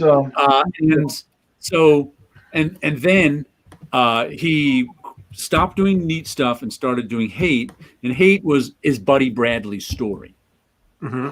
okay. And back in the cool days, he was kind of and he was like, it was right after the term slacker was invented for the Gen X. So he was a slacker who just moved. In issue 1 of Seattle, we found out he moved from Jersey, and in issue 1 we found he moved from Jersey to Seattle. So now he's living in Seattle, the grunge capital of the world, the slacker capital of the world, the rock.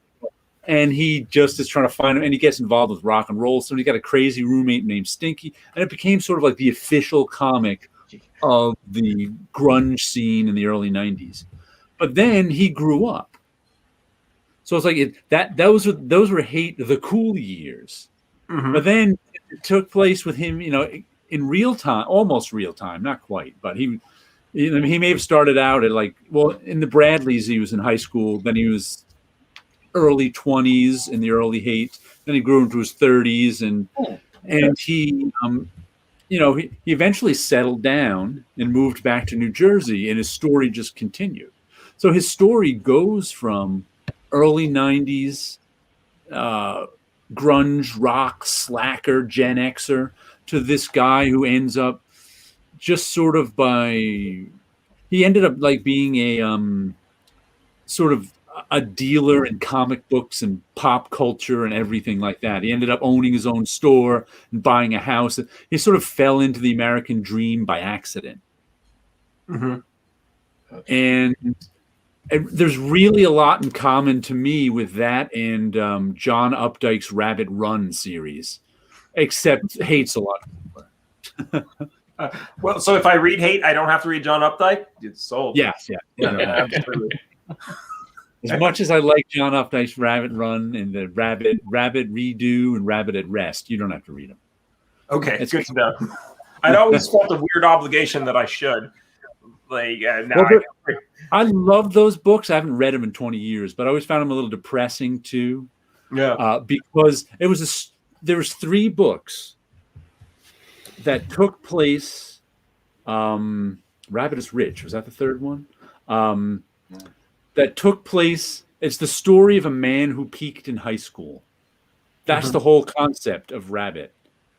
And his wife was a nerd, did not peak in high school. She peaked so his trajectory is peaked in high school and then down, down, down, down until he dies. And her trajectory was miserable in high school, but keeps going up and keeps improving herself. And it's the story of these 2 characters in their misery. Sounds delightful. Married with a brat. Him and Buddy J opening the junk shop, married with a brat kid. Yeah, so good. It is such good stuff. I really should spring. So I was waiting for them to come down in price a little because they reprinted all the stuff in Neat Stuff and these really 2 nice slipcovered magazine size ones, which came out at $80 and the price went down to $15 2 years later because no one wanted them. I imagine Hate started out at the full retail price was $125, but they're selling them for $80, which brings us to when Sleepy Reader said the full retail price of Berserker should be $5,000 for the 1 in 1,000. I was like, no one pays full retail price for this stuff. That's why it's not. Yeah, if you never read Hate, read Hate. I'll check it out from the library. I mean, it's cheaper than $80. Yeah, absolutely. Yeah. I have all the issues, and I'd still want the hardcover. That's how much I love it. Put up a post on Twitter the other day where he's reading Berlin by Jason Lutz. Yeah, and he brought up the fact. Review. I didn't notice it, but he brought up a fact that will drive me nuts probably for the rest of my life now. He pointed out that when Jason was drawing clothing, he didn't realize that men's clothing buttoned over from a different side than women's clothing did. Thus, they're all buttoned over. And I looked at that and was like, oh, my God, that is driving me stark raving nuts now. I don't care. I can ignore that easily. Fix it with the computer. Yeah, he says that. He said that about Rex Mundy, too. It's funny. That's his pet peeve when comic artists can't do that. I'm just like, the art, it's like I can't unsee that now, and it's driving me crazy. You know, it doesn't bother me at all because the fashions in that are so. First of all, the fashions in almost all comics are bad. When people have to draw people in regular clothes, they just can't do it. It's all bad. So I just have to kind of ignore that. Unless you're Al Williamson. Like in Berlin, it was all just kind of very sort of bland German 1930s clothes. So the that's something I look the same. It's not my pet. I like Berlin, but I also didn't. I get it mixed up with Star Fools. I enjoyed it. Bought every issue as they came out. Have the collected editions. I was not aware of that with Roger Corman, by the way. Or I guess I should wait till you bring things up on the screen. I apologize. No, you can mention it. I don't care. Yeah. Roger, I vaguely remember it, but were they all done on like the cheapest paper possible? Or? I think it had that cheap, cheesy aesthetic, if I remember, which was never an aesthetic I got into, so I kind of ignored them. Oh my! I just thought of something. If Roger Corman had got Evan Dorkin to do a comics adaptation of the movie Ed Wood, that would have been fantastic. That would have been cool. Yes. Oh, I was waiting for the pun. No, there's no pun. All right. No, it just would have been cool. Did you all ever see Roger Corman's first movie? His first movie? His first movie that he did with William Shatner when he was a young man. Corman's first movie? Corman did a movie called The Intruder with William Shatner. It's this like incredibly idealistic movie that they made in 1962 where like William Shatner plays the devil who is super racist and KKK. Was that the one that they shot in Esperanto? No, close though. That was later. No. Okay. No one should ever watch that one. No, what they did was they went to this small town in Missouri in 1962, and Nick 61, and nobody knew much about Hollywood then, and they're like, "You're going to be in a movie. Who wants to be in a movie?" And the town got super excited, and they all came out. And then he used these unwitting Missouri people to stage this morality play about the KKK, in which he depicted the town as just like the most dim-witted doofuses who are just like being played like a fiddle by evil young Shatner. So they got real mad, but it's a real good movie. No, I haven't seen that one. It's very idealistic, which you don't usually associate with Corman. Was Toxic Avenger Corman's? No, that was Trauma. Trauma, yeah. Okay, Trauma. Okay, yeah. Because I remember there was a comic on that, but I thought there was two. Yeah, there's been some Toxic Avenger comics. They're good as well. I saw a movie that was done. I didn't know that. In the early 70s or late 60s by a company in England that I cannot remember now, and it wasn't Hammer. I think it was Trigon Pictures.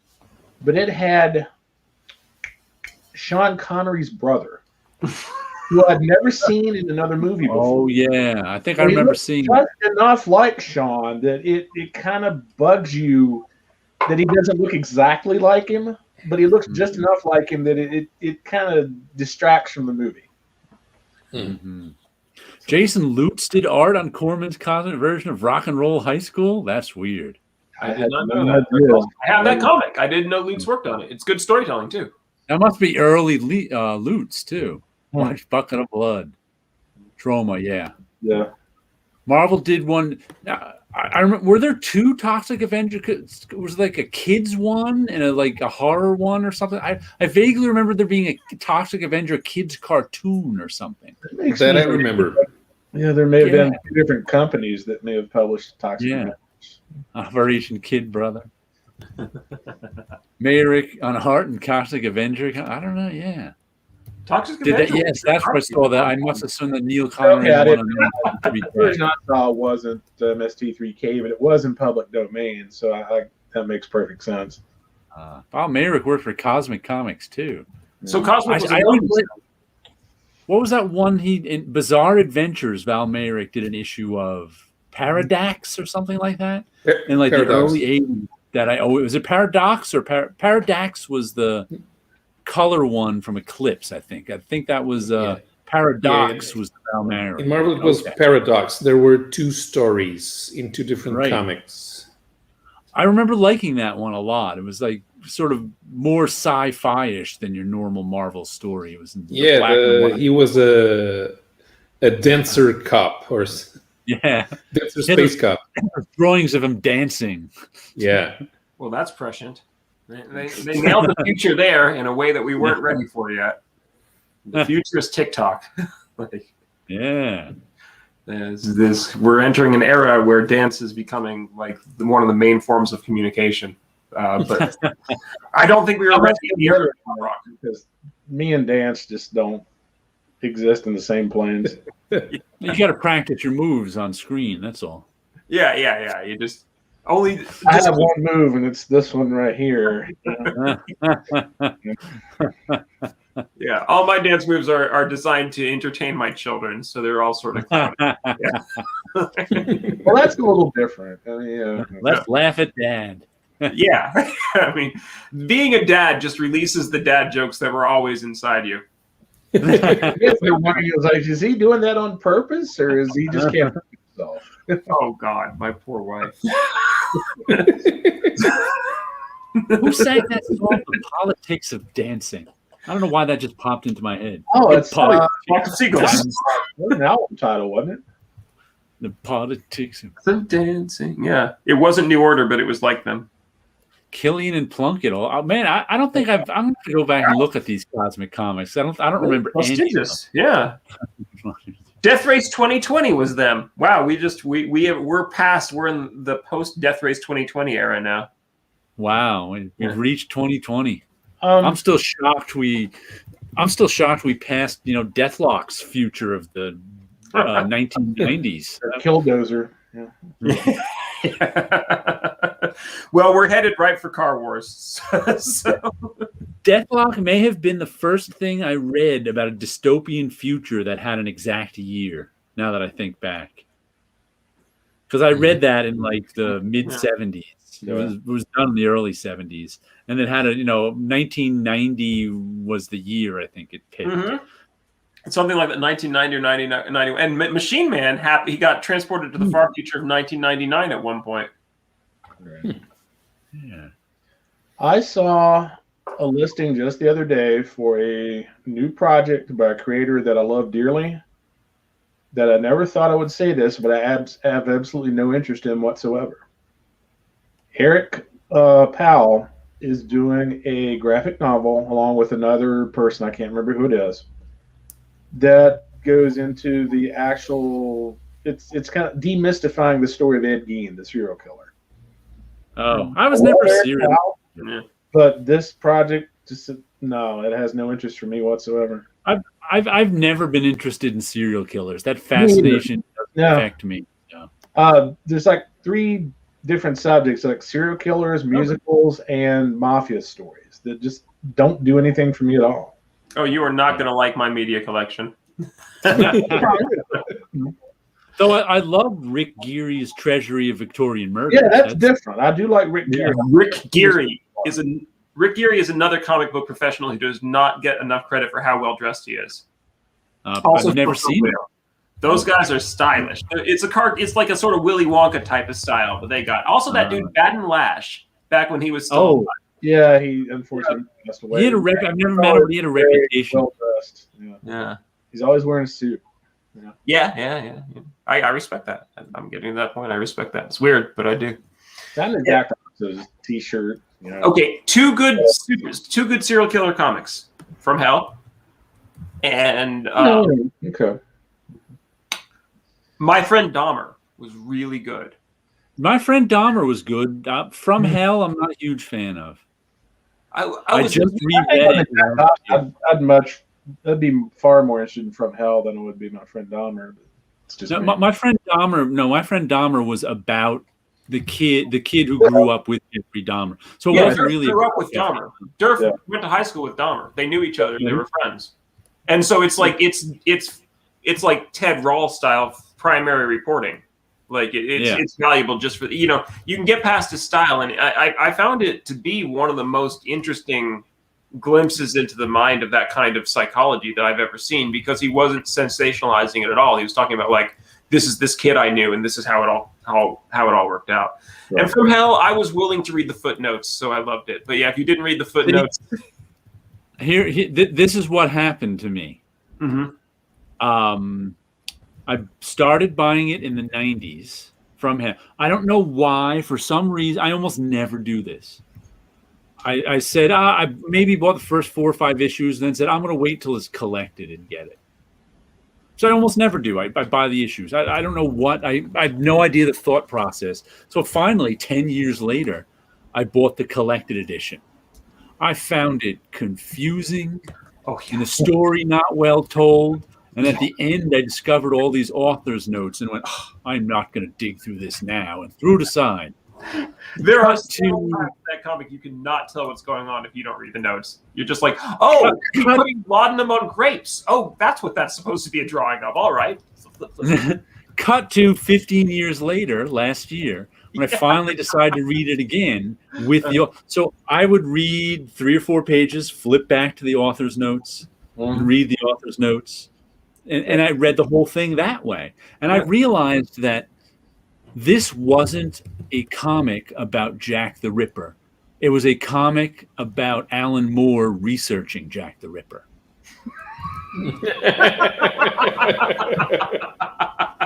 Alan Moore's version of Autobio. That's what it was about. Yeah, that's true. Because if you read it without the author's notes, it doesn't. It's tough. It's dense, and it doesn't make any sense because he tells you what the stuff means in the back. Because in the back, he tells you his research. Yeah. It's not dense. It's literally indescribable. I mean, it's untranslatable if you don't read the notes. There's just the information's not on the page. Having said that, I've always liked comics that do have bibliographies in the back. Yeah, me too. The one that Eric Shanauer did for Age of Bronze is great. Oh, Age of Bronze is terrific. Again, good storytelling. One in every 1,000. One in 100,000 variant. Yeah, I do, but it's just me making fun of Bernie Sanders. I was working on my Bernie Sanders voice for a while. I was like, and the gray aliens. I'm here to tell you this today. The reason why we have not been incinerated by nuclear fire is that the gray aliens are sick and tired of shooting down the IC. It's not as good as it used to be. But yeah, it's there if you want to watch it. Yeah. Speaking of shooting down missiles, I just read earlier today that the Navy is going to start putting laser weaponry on some of the new destroyers.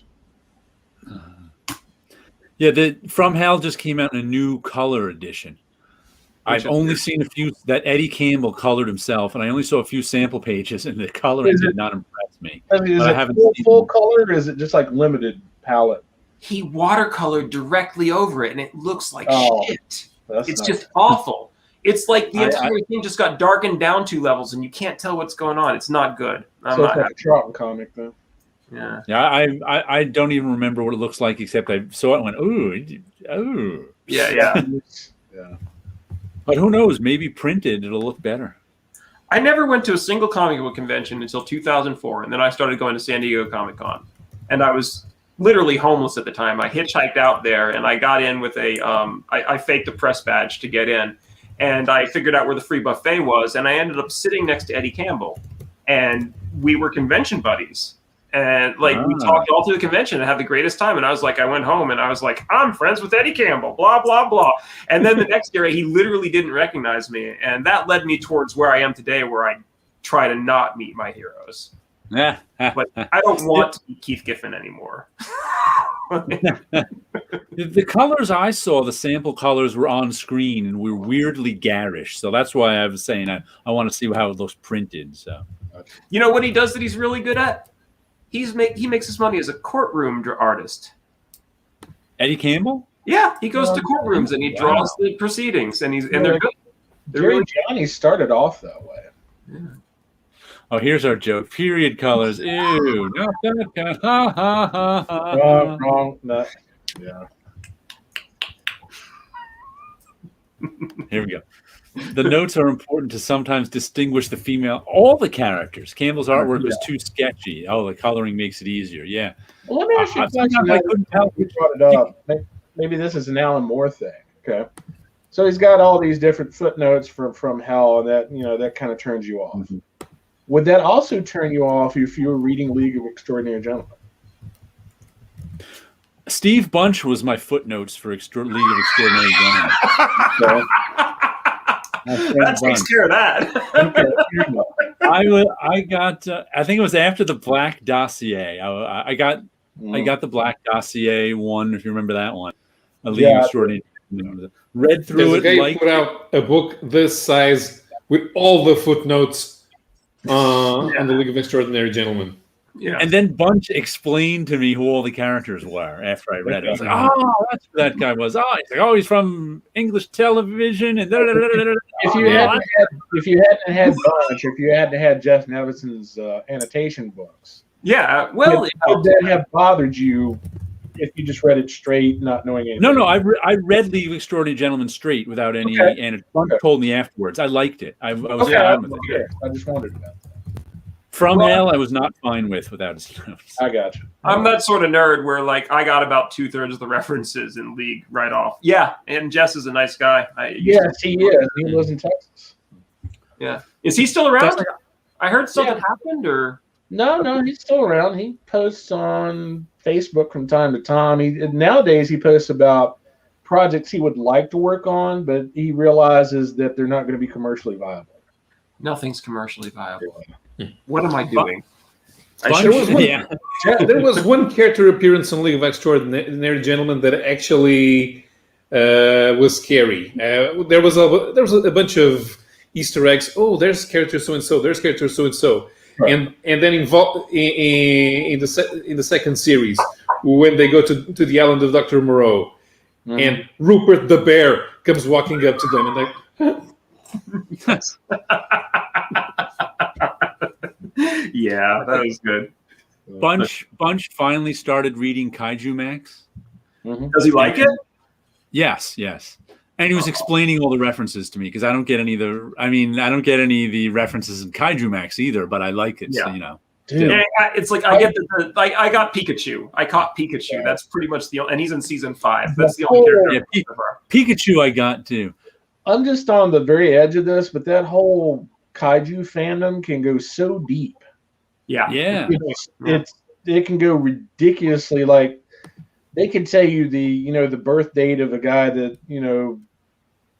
played in one variant that they made a special costume for him one day that they only used. I mean, that's how specific they can get. Yeah, they're real about it, and that last Godzilla movie was awesome, just awesome. God, that was good. For me, I just thought it was awesome just because they ended up destroying Fenway Park. So yeah, well, Boston's had a good run lately. I hate the Red Sox. Did you read James Stokoe's Godzilla comic from a few years ago? Who was the 50-Year War or something like that was the name? Was that from IDW? Yeah, IDW, James Stokoe. First time I read anything of his. He's an interesting the last artist. ones I read were from Dark Horse. Now, Godzilla is technically Marvel Universe, right? Originally. No, he's licensed to Marvel Universe. Right. Yeah. But S.H.I.E.L.D. used to fight Godzilla all the time, right? Well, in the Godzilla comic book. It was a licensed comic book. Yeah, so I guess they lost the license. Until Disney buys Toho, right? Is that who owns Godzilla? Yeah. All is Disney. Disney is all. Yeah, it'll happen. You don't realize it's not that far off from the truth, man. All I'm saying is, in the future, when we've all been replaced by deep fake AI chatbots and we're still having this conversation and we're not aware that we've been dead for thousands of years, you're going to be so glad you didn't sign off the rights to your photographs. The story was pretty simple in that Stokoe art. The story was just, I think it was called the 50-Year War or something, the 100-year, I can't even remember. But it was a story of a guy who was right out of high school, a teenager, joins the Godzilla Defense League in Japan. So it's him over the decades in the Godzilla Defense League trying to fight off Godzilla until he's a grizzled old veteran going, what did I do with my life? See, there's a great American novel. That's a good story. That's the great Japanese novel. He spent his whole life fighting Godzilla. Yeah. Well, in America, you just change it from Godzilla to Bigfoot. No, out there in the Bigfoot's woods. peaceful. Okay, Yeah. there's That's weird what they things that want we to. all agree on. There's like I love these. I sort of collect them. There's just weird things that we all fictionally agree on. Like Bigfoot's not a bad guy. Right. If a man gains the ability to become invisible, he will instantly become the most horrific monster you can imagine. And mutants can have kids, but not grandkids. Okay. I never thought about that last one, but that makes Just sense. go through the Marvel universe and think about all the people who had all the characters who had children, but those children never have children. For some reason, our imagination can't get to that second derivative. Something always because of the way we write stories and the way that fictional, like the So they're, No, Yeah, sorry. only I they're- think it's because the only marketers time haven't travelers. gotten to that. oh, so, yeah, that was a little bit of a tangent. My bad. But The marketers haven't got. There we go. Godzilla Half Century War. That it is. I didn't think it was a number year. But yeah, I wanted to get it, but I never saw it. They put out like an oversized version of like the first issue. Mhm. I always Okay. thought that would be like a I never treasury. thought of it. Kaiju Max would be perfect for a treasury size comic. the Half Century War reminds me of the Forever War. Do you remember that? By Joe Haldeman. Well, actually, Paula, you might know. I think it was a European comic that was really big in Europe. I think it's known as a comic, and I thought it was popular there. It was published by NBM. Yeah, it's a really good comic. The art is just gorgeous. I haven't read the comic, but I've read the book. So is it big over there, or is that just something I heard once? I'm not sure. Can you repeat the name? The Forever War by Joe Haldeman. Yeah. And Never heard of it. No. It's a science No, fiction story. Yeah. it's like space. They're in space Vietnam, but it's a good story, and it sounds like the what you're talking about, Godzilla.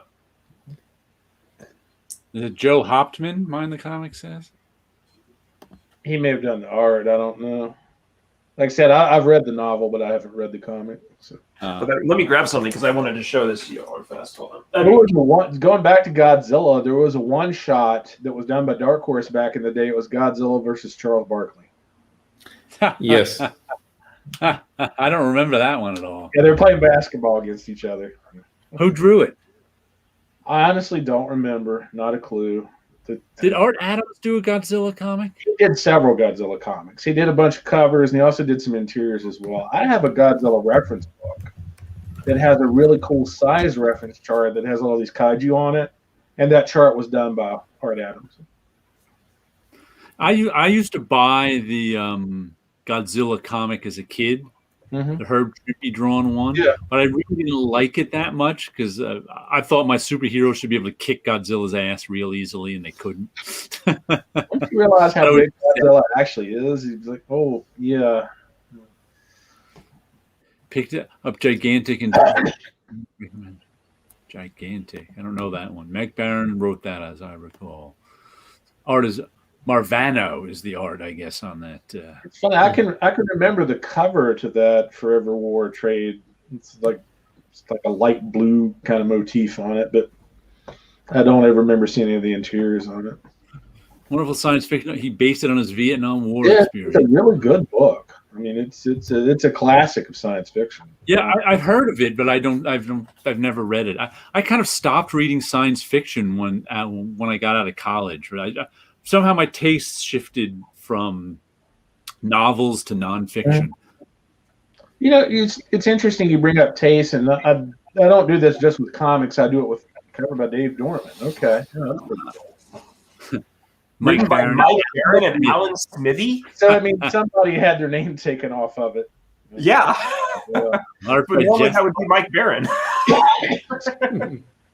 Mike Barron is Jeff- such a cool dude. What? Did Jeff Butler do some Badger comics? Sounds Was right. there Yeah. a Jeff Butler who did the I Badger? wonder if he's the Jeff Butler that did art for TSR. I don't know. Well, because kind of a lot of those Alan Smithy. I love the take on. Yeah, he was really good on an Alan Smithy film. Yeah. We have to applaud.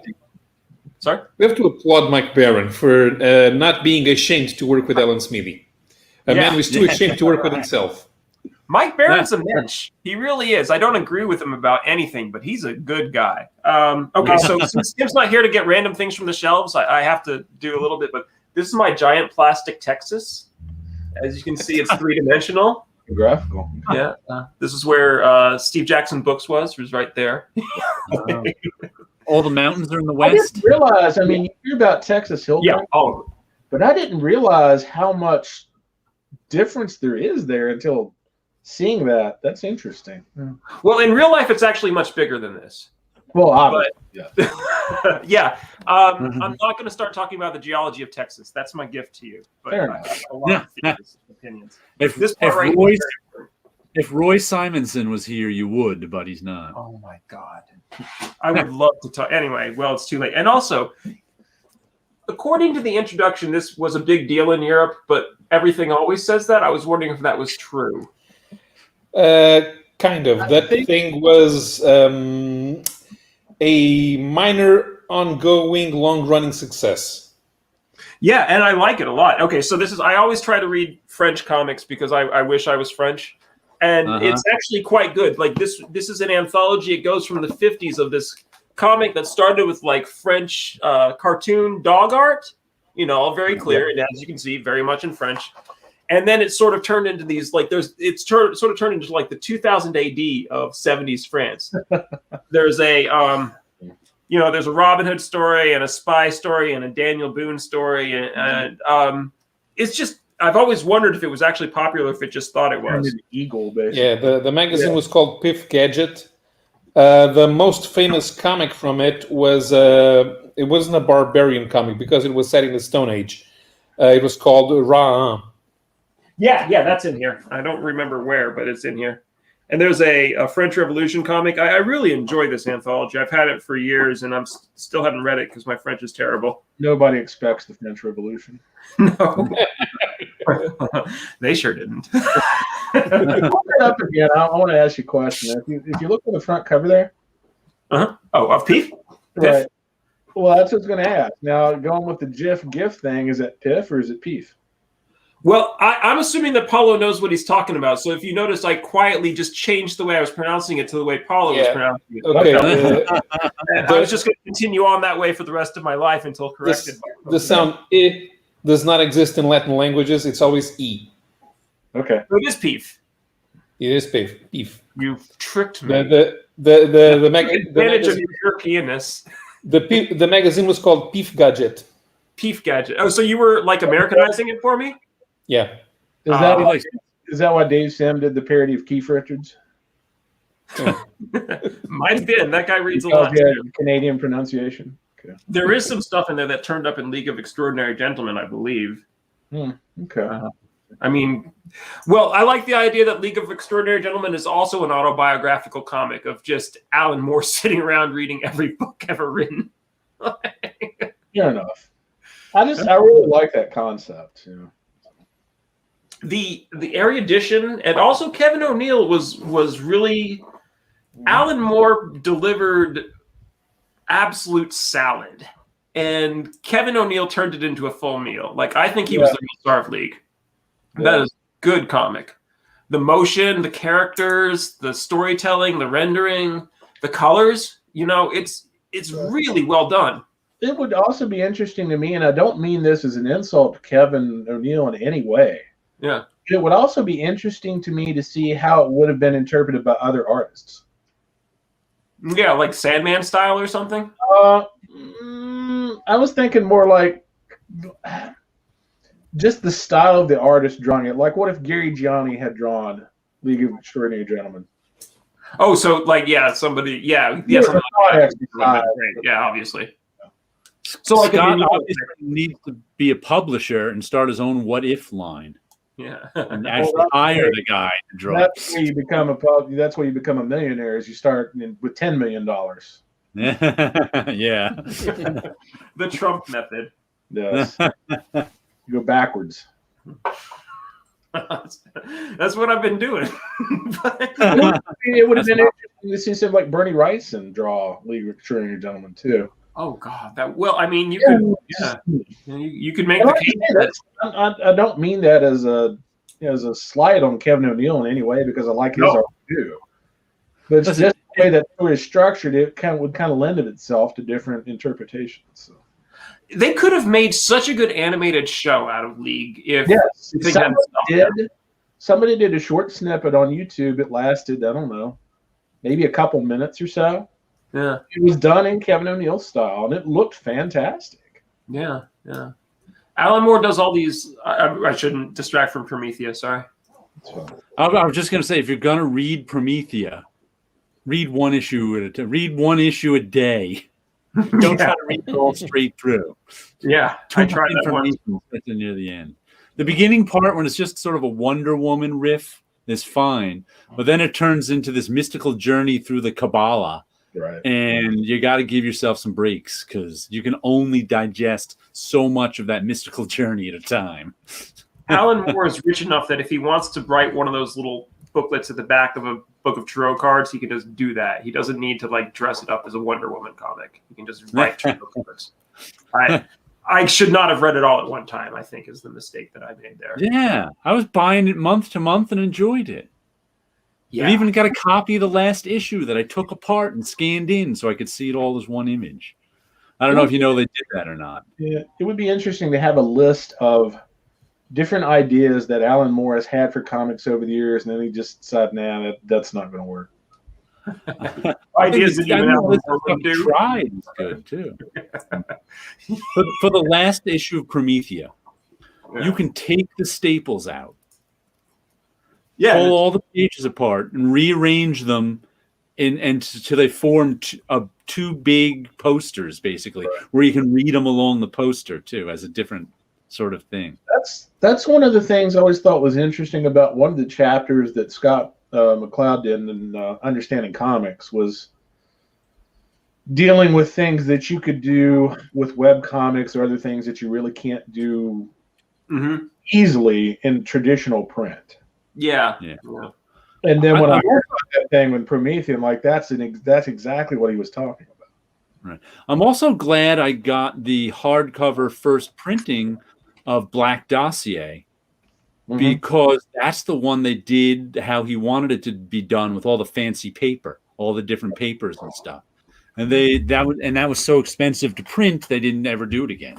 Oh wow! Yeah. Which version I have, and I think it came with like some 3D glasses though. It comes on each section. There's like paper changes. They have like old parchment paper for some of it. Right. Yeah, that would be all sorts of stuff. But that would be the sort of thing you do for one run. Yeah. They were supposed to be doing something special with Promethea about 10 years ago too, and then didn't. Was a reprint with fold outs or something. They just went through it. Yeah, I guess he would rather do Lost Girls and Necronomicon or Neonomicon or whatever the hell he's doing. No, it wasn't him. It was them. It was DC. Who they wanted to put out a special version, but I wonder how. And didn't. I wonder what that would look like, the whole Promethea thing, if it was done like in an augmented reality project. Augmented you mean like reality. a Facebook 360 drawing or something, where like you put on your glasses, you can turn on a circle, and you see the whole comic? That would be awesome. That would be really cool. Yeah. I would enjoy that. I don't know how you'd get paid for it. The thing, I don't think I'd appreciate that. I don't know. The thing is that you can still, although the conventions are gone, but if the conventions come back, and to a certain degree from the stores, you can get paid by putting comics on a piece of paper. And it's real hard to make any money on a webcomic. I don't know really anybody who ever made money off a webcomic except for like Randall Monroe, people like that. Like I still like what I read, 15 years ago from I forget who it was one of those successful webcomic guys who came up with who I first heard the idea. How to make a successful webcomic is like a recipe for grizzly bear soup. Step one, kill a grizzly bear. Step two, it's just a soup recipe. Except killing a grizzly bear is really hard, and no one knows how to really do it. and that's what it is with webcomic. They're like, how do you make a successful webcomic? Nobody knows. There are successful web comics, but narrative web comics don't exist. I mean, they must exist, but like even from the very beginning, like the Elf Quest of web comics, I don't even know what that would be, and I would read it if I knew. Oh no, they're strict like PvP. Yeah, but PvP is not like. I mean, PvP. Okay, it straddles the line like episodic. Yeah, it does have a storyline. All successful web comics are comic strips, not comic books. Exactly. I think that's what you mean. Yeah, which frustrates me no end because I like narrative. I like narrative. That's why I make a comic strip. I used to read Girl Genius when it was being in print, but then after it went to becoming a web comic, I just kind of lost interest in it. Right. Yeah. It's tough to read. Comic strips are easy to read on your computer or tablet. Comic books gets a little trickier. Not so much. The composition's totally different. Mm-hmm. Yeah. And you can't fake it. The sizes are all wrong. So I mean, like after I'm done with this comic that I'm doing right now, War on Christmas is sort of like unless it really hits or something or vaudeville comes back. This is my farewell to printing on paper. And in the future, I will try to do stories that are letterbox, one panel, or straight like Cloudhopper. If you ever saw Cloudhopper, will fit on a screen for screen composition, and the print will just be an afterthought, which sucks. But that's you guys know the Rainbow Orchid? Yes, but Julius something. Yeah, Julius Chancellor is the character. Yeah. That one was made in a comic book format, but I think the guy only made money when he printed it. Mm-hmm. When he did print collection. I actually like it. It's very it's that clean band dessinée style that I like so much. Yeah. But I think he hasn't done anything new with that in quite a while. No, there was a and then there hadn't been anything since. Yeah. So that was the collection in 2012. It was a webcomic that he decided to print? No, it was designed as comic pages. But after he completed the story, he printed them. He had them printed. Yeah. I think there's quite a few people nowadays I see on YouTube liking the guided view too. I don't like it, but other people do. I said LaRossa on Comic Crack's channel has been reading some of the old Fantastic Fours on digitally with the web view, the panel view, and she really likes it. And they were funny. They were also discussing, since they were reading the old Fantastic Fours, the art was twice up then, instead of 1.5 times up. So it was big. The original art was bigger than it is today. Oh yeah. So that actually kind of helps with the panel view because you can blow up the panels bigger. And Kirby used the same compositional strategy for every page he ever did. It was zigzag all the way down. You know, one here, one here, one here. It's like I don't want to see just one. I mean, if you want to do it just for effect or one panel at a time, but I want to see the full page all at once. Oh, me too. That's what I like. Yeah. But not like J-Rocks also reads some digital stuff. I've done a couple of reviews with him, and he likes the guided view too, because he can focus on that one panel. That's where he just enjoys focusing on that one panel. I like the page, to my eye move around the page. That gets me into the world more. Right. Yeah, absolutely. I mean, I love printed comics. But even when I'm reading digitally, I still don't use the guided panel view. Right. Oh, so yeah, because I don't want to do that. I want to scroll. I'll scroll and zoom in and zoom out, but I don't find it. Well, I'll read the whole page. On an iPad, I can read a whole page. Yeah. So that's still a little small, though. Not with reading glasses. It's fine. But that's like admitting that you need reading glasses, Jared. Yeah, you have to admit you need reading glasses. Okay. They're here. They creep closer to my computer every weekend. But anyway, yeah, I don't know why narrative webcomics have not taken off, and it seems like they should have. It doesn't seem like it's waiting for just the right person to kickstart or to ignite it. It seems like there's a difference, and for some reason, people don't want narrative in that sense anymore. Yeah. Ron Randall's putting up a page a day of Tracker. But yeah, I don't know if people like to watch. He has fans who always come back, but I don't know if it's making that much money from it. I didn't even know he was doing it, and I've got all the old Trekker comics on my shelf. My two friends, Ruth and Darren, do Ron's Trekker podcast. So he has a bigger fan base than I thought that he ever did. It's kind of interesting, and he's a real nice guy to talk to as well. Okay. Yeah, I think that there's just so much competition on the digital screen space that people don't really read comics on it. That's true. Unless they're web comic, comic strips. And that really worries me. I think fiction, I think all this research that shows that fiction teaches people empathy is accurate.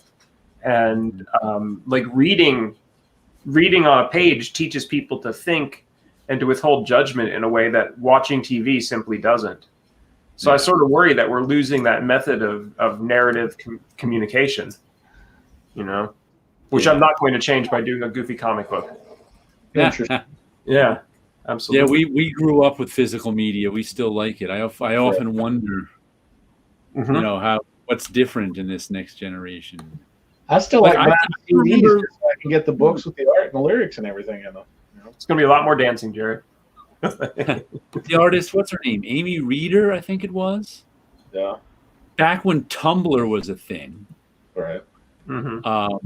And Amy Reeder, she had done some work for Marvel, and she'd done her own indie comic. She was a decent artist, young, right. Probably in her early 20s, I think. Then but I remember on her Tumblr, she was showing how, and she wasn't the only one. She was learning how to draw with physical media because all the work she had done had been digital. So it's like she couldn't draw a sketch at a con. Oh, because so that's what she was learning, how to draw on pencil and paper and ink. And it was just like, wow, that blew my mind. It's like, and her drawing was good digitally, but because that's how she'd been working her whole life. Yeah. And I was like, wow, there are kids who never draw but digitally. It was like an analog to that. I was talking to somebody a couple of years ago that we were talking about music. She had never listened to an entire album in her entire life. You just pick individual songs here and there and listen to them. And that idea was so foreign to me that I couldn't even wrap my head around it. My nephew, who's 17, barely listens to a whole song. Yeah. He'll listen to the song for as much as he wants to listen to it and then turns to another song. Yeah. Oh, God. Wow. My sister and his father were yelling at him because he'd turn off the guitar solos in those classic rock songs they'd be playing, and they'd hit the guitar solo, he'd fast forward to another song. Next part. What is this? His father was like, the guitar solo is the best part. Exactly. Oh no, I'm not ready for the future anymore. Moving on.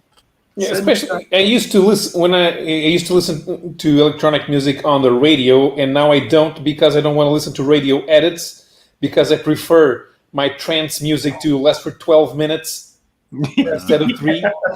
Yeah, they really got the hang of getting into songs and changing them and making them. Yeah, this kid definitely would have hated Yes. So. Yeah. Yeah, we had more patience.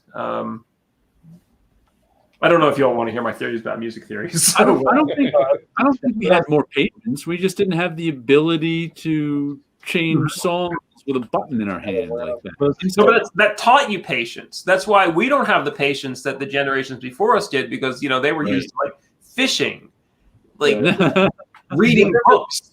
You remember letters? You remember the sequence in the movie The Blues Brothers where they go to talk to a nun and she's slapping him with a ruler on the hand? Oh yes.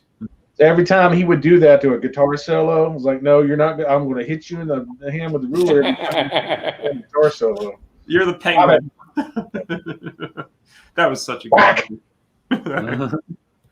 Blues Brothers is pretty much my favorite movie ever. I'm very sentimental about that film. That is a movie that no matter how many times I've seen it, if I'm changing channels on TV and it's on, I will stop and watch the rest of the movie from there to the end. Yeah, that one never grabbed me. I mean, I remember enjoying it, but I haven't seen it since, what year did it come out? Oh gosh, 81, 80, early 80s. Yeah. Yeah, John was still alive. I probably haven't seen it since 1983. So yeah. It's funny. I always say that my opinion about anything older than 10 years old, older than 10 years, it doesn't count anymore. Because I have an opinion about the Blues Brothers movie, but guess what? I don't even remember the Blues Brothers movie. I remember my opinion about the Blues Brothers movie, which I may have a completely different opinion if I watched it today rather than when I was, 20 years old. Well, you'd probably appreciate their taste in music. Like their taste in music was impeccable. I mean, you see Aretha Franklin and Ray Charles and people, John Lee Hooker. Yeah, well, so did Mayor Daley. 80. There you go. Yeah, and that movie is chock full of cameos. A lot of people don't know about too. Yeah, it's brilliantly written too. That's a fantastically written film. Yeah, like one of the great MacGuffin chase movies of all time. We're on a mission from God. Yeah, we're on a mission from God to get the band back. The line from that goes through my head all the time. Yeah. The light was amber, officer. I don't know. Every time I'm going through a red light and I'm going through the yellow light, I'm like, the light was amber, officer. No chicken going through a red light or anything like that. But to this day, I don't remember much about that movie, but I remember that. Him just saying. It's like, I hate Illinois Nazis. That's a very quotable movie. It really is. Oh my God, yes. You're the good old boys? But we're the good old boys. We got both kinds of music, country and western. I paraphrase that now. It's like I like both types of music, heavy and metal. Yeah, what a delightful film. That's one of the films that's like, and I'm thinking about this a lot because I just saw I Care a Lot. Like, I'm one of those people that like I see really good stuff and I'm like, why is what I'm doing not this good?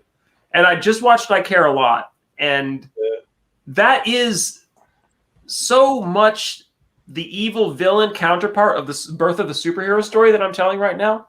Like, you need to watch this movie. It's 2 hours and it's brilliant. And Boston finally has its own supervillain. Yeah. And like, I watched the Blues Brothers and I'm like, I need to make comics that are this much fun, but without doing this much cocaine, obviously. Like, like everything should be as enjoyable as the Blues Brothers. Wow. Oh, man. Wow. That sounds like fun. The Blues Brothers. Yeah, they were. I saw you recommend that movie, so I went on Prime and put it on my watch list. I was like, oh, that sounds like a good one. It is good. Thinking about that, you was talking about making comics. Have you ever caught yourself or consciously taken a storytelling technique from a movie and trying to do it in comics? Actually, at this point, I mostly try to avoid it because we do it unconsciously. Like, I was just thinking about that with Alan Moore. Like, Alan Moore is constantly telling his artists, do a long pull in or do a long pull out. That is not a good idea. It's not good comics. It's all it does is it tells it tells the reader you should feel like you're watching a movie. But it's hell to draw. It's no fun. It doesn't it's basically a wasted page. Like, there's nothing. If you've got 9 panels, that's like a corner of a tapestry, and then it pulls out and you're on a flying carpet, and it pulls out further and you're on Mars. You can accomplish that with 2 panels. Right. And it will be better. There's no reason to do those long pulls. I was just trying to think of it more like Bruce Lee's philosophy is like, take whatever works for you. Yeah, but I think I've absorbed so much of the language of film. I'm actually trying to get back towards that Chris Ware point where, like, Chris Ware pointed out, and I think he's right. He said comics were pretty much obsolete within 20 to 30 years of their invention. I mean, from the Yellow Kid to when talkies happened, you had about 30 years where comics were like the leading edge of narrative design. They've been obsolete since before any of us were alive, but they still persist. And I think it's because they do something that nothing else can do. And all this like central composition, Kubrick, Wes Anderson stuff, I Care a Lot uses this a lot very well. Everything is 1-point composition. You can often tell a good cinematographer because practically everything is 1-point composition. Well, 1-point composition is not good comics. There's I actually read an interesting. It's in the Mort Meskin book that I just got, which I had never read before. When he's talking about Orson Welles, Citizen Kane, and comic book artists. Mm-hmm. Yeah. When Orson Welles put out Citizen Kane, he was a big comic book fan. So he was lifting storytelling techniques from comic books into Citizen Kane.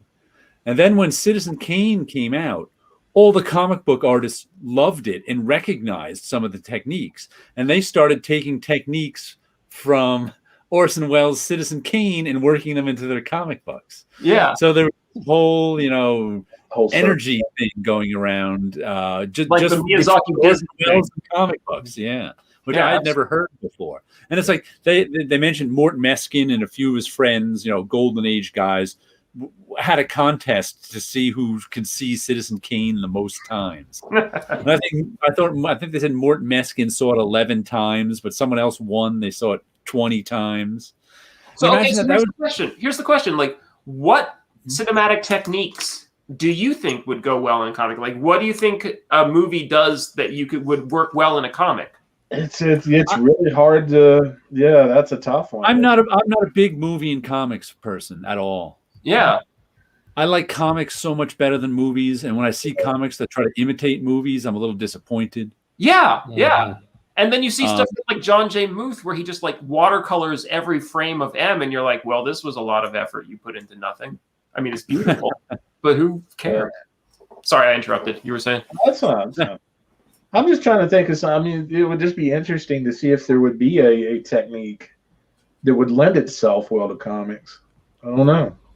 The full bleed widescreen technique of the early 2000s worked okay for a while. Yeah. Well, especially for people of our, absolutely. Well, that's how I'm learning French. Yeah. People of our generation, like,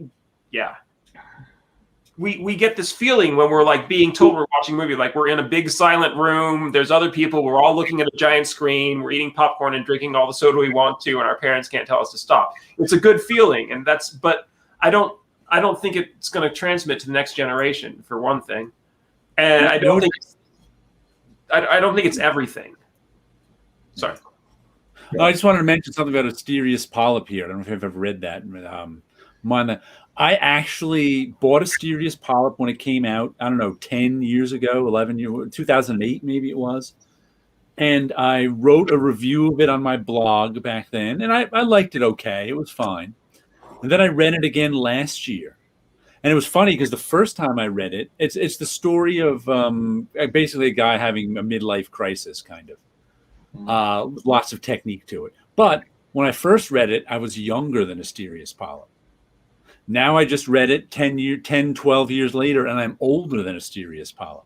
Right. And I liked it much better this second time around. And it was amazing. And I wrote a new review of it too, because it was amazing to read my old review and my new one and see how me changed my view of it too. That's exactly how I felt about Jimmy Corrigan when I reread Jimmy Corrigan. Sorry. If Robert Crumb had wrote that, it would have been called Mysterious Polyp. I started reading Jimmy Corrigan again, but I'm reading it kind of. It's just so depressing. Yeah, it is. So we were talking about the Great American Novel before. Like, if you're going to write the Great American Novel, by definition, it's going to be super fucking depressing. And a Great American Novel takes a long fucking time to write, and you have to sit there and live in this fucking misery for years. Well, now, is that the Great American Novel, or is that the Great Russian Novel? No, with the Russian novel, it takes generations. I mean, like, had beaches to sit on and conventions to go to and people to smile at, and that's not really coterminous with like the really serious, super depressing thought it takes to write a good novel. I mean, like, writing really big fiction is just a sequence of terrible things that happen to people that you made up, and after a while, you're still torture yourself. You're very interested in the Great American Novel, but you don't want to read Rabbit Run? What's that all about? I'll read it as an audiobook. I just had an experience the other day where I was looking at The Naked and the Dead by Norman Mailer, and I was like, the part of me that felt obligated to read this book is dead. And so it's a 10-year ago thing. Like, if you're telling current Jeff, by the way, you should read John Updike, I'm considering it. But the one who felt like I have to read it or girls won't like me, that guy's gone. No, I'm just saying you're talking a whole lot about the great American novel, and you seem to have great passion for it. And one of the great American novels is Rabbit Run plus Rabbit Redo and Rabbit is Rich. Well, I wasn't trying to write the great American novel, but I was like working on that Civil War graphic novel for about 10 years, and I actually just dropped it because it was too fucking painful. It was just like writing about the Civil War and what led up to the Civil War is just such unrelenting horror and misery that I couldn't find a way to make it interesting or worthwhile or anything other than incredibly unpleasant for everybody, including me. Like I couldn't find a way into the story that would make the most miserable and horrible chapter of American history, and we're shocked it was miserable and horrible. Yeah, I went into it knowing why nobody ever wrote. Nobody's written the great American novel of the Civil War. We can't discuss the Civil War because it's just still to this day too fucking depressing. Right. And once you really get into it, it's actually more depressing than you think it's going to be. Right. Now, if somebody like Harvey Kurtzman had approached the Civil War in the same way he would have approached like World War II or Korean comics, do you think that would have worked? No, it's the same, that's like Glory. It's the same bullshit everybody always does. They're like, I'm going to find one part of this. I'm going to find a 2-hour slice of the Civil War, and I'm going to at least maintain palatability for that long. And okay, like it's about Texas actually. When I started writing about the Civil War is when I found out about the Texas Troubles. The Texas Troubles happened in 1860, where they got so afraid because of the attack on Harper's Ferry that the entire state went completely insane. And then there was a drought, and matches had just been invented. Strike Anywhere matches had just been invented, and they hadn't really figured out the formula yet. And they were in Texas, and there was a drought. So all these stores that had Strike Anywhere matches just started spontaneously combusting all over the state. And everybody was like, oh my God, John Brown and the abolitionists are here. We have to kill all the abolitionists. And they said, we already killed all the abolitionists. And they're like, okay, well, we're just going to have to kill everybody who knows any abolition. They're like, nope, I already killed them. We're like, okay, we'll just kill all the Germans. So they murdered all the Germans in Texas in 1860. Oh, Texas. Sounds like QAnon, doesn't it? Yeah, they went to Fredericksburg and they shot everybody they could and they threw them in a giant cave. They killed thousands of German immigrants because they were so freaked out over slavery and they figured the Germans might know some abolitionists. And so this was like, I was like, okay, this part of the story I can make sort of interesting. But then I got into it and it was so much more depressing than I thought it would be. Everybody lost. Everybody was in misery. Everything was horrible. And I lived in it for 10 years. I read nothing but Civil War for 10 years and still couldn't do the story. Yeah. I mean, I hate to admit defeat, especially on something as ridiculous as this, but like, how? How do you make this? That reminds me of this story. I live in Virginia, which is Civil War Central. Bud Robertson, I think, was the fellow's name. He was the world's pretty much premier expert on the Civil War. He taught here at Virginia Tech. My friend Skip took his class because his class had a long waiting list. It was, everybody was getting into it. But evidently his speaking voice when he was doing the lectures, he sounded like Elmer Fudd. Skip was telling me this story about, he was talking about, was it at Antietam or I can't remember. Anyways, some prisoners of war being held in a camp. And the conditions are horrible, and he started imitating the guy's voice, and it waned, and it waned, and it waned. And all they had were whacks. And I just lost it. I just completely lost it listening to him tell this story. I had all this gravitas, and here's the world's leading expert on the Civil War, and it sounds like Elmer Fudd.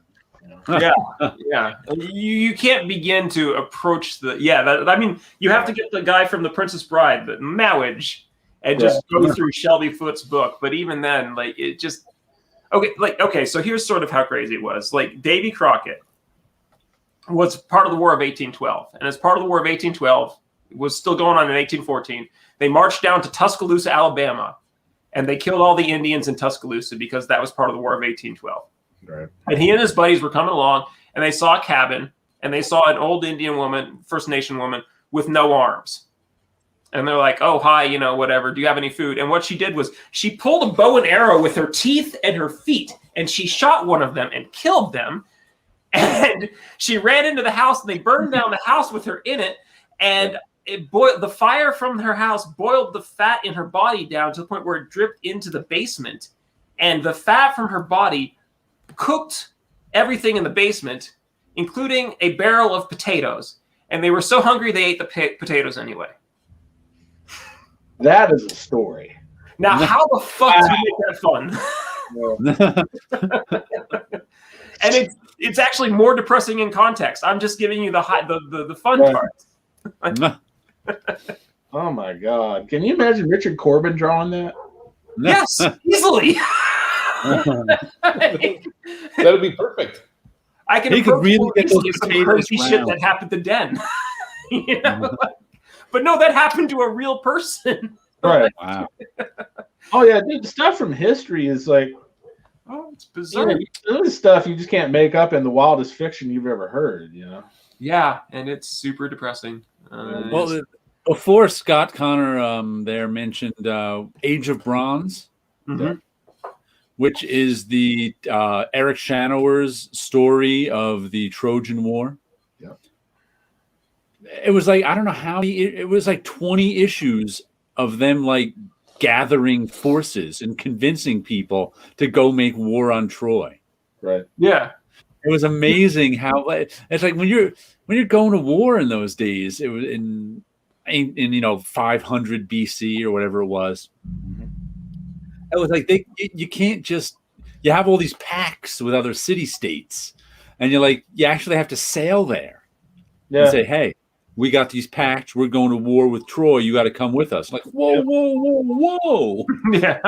Same thing happened. Check on this other city state. You got to sail there. Yeah. That same sort of thing happened to the Crusades. There was so many different politics going on. Yeah. Not even between the two different factions, the Franks and the Muslims and the Saracens. But there were like people stabbing each other in the back on both sides. Mm-hmm. Yeah. There were situations where they'd send emissaries between the two groups and make secret pacts that the other ones didn't know about. Just has there ever been a Crusader comic book? Stuff, crazy. I've read some good Crusader comics, but yeah. Are there comics that take place during the Crusade? I'm trying to think. I read a good comic about the Knights Templar a couple of years ago. I can find out what it's called. Some of the Dan Brown has a lot to answer for about Templar stuff, man. Yeah. Yeah, absolutely. I mean, he took history and made it into the Templars became the historical equivalent of ancient aliens. That actually started before him. That started with Henry Lincoln in the 70s. Holy Blood, Holy Grail, I think it was called. Yeah, he got it all. Dan Brown got all his stuff from Henry Lincoln. The only Crusade comic I know of is one that was published in Europe. It's published probably in the late 60s, early 70s. Yeah. And what year does Prince Valiant take place? I'm sorry? What year does Prince Valiant take place? I don't even know. None of them. Are you talking about like historically? Yeah. What year is that supposed to be? It takes place in a fantasy year that never really existed. It's supposedly probably somewhere in the 500, 600 AD. But I mean, with the level of technology and architecture they had, you're talking closer to 1100s in medieval Europe.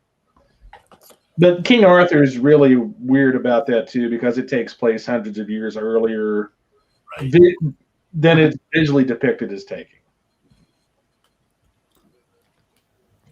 That's because most of the King Arthur stuff was invented in like the 18th century France or something. That's where it was later changed. Right. Oh God, what's the guy's name? It'll come to me here in a second.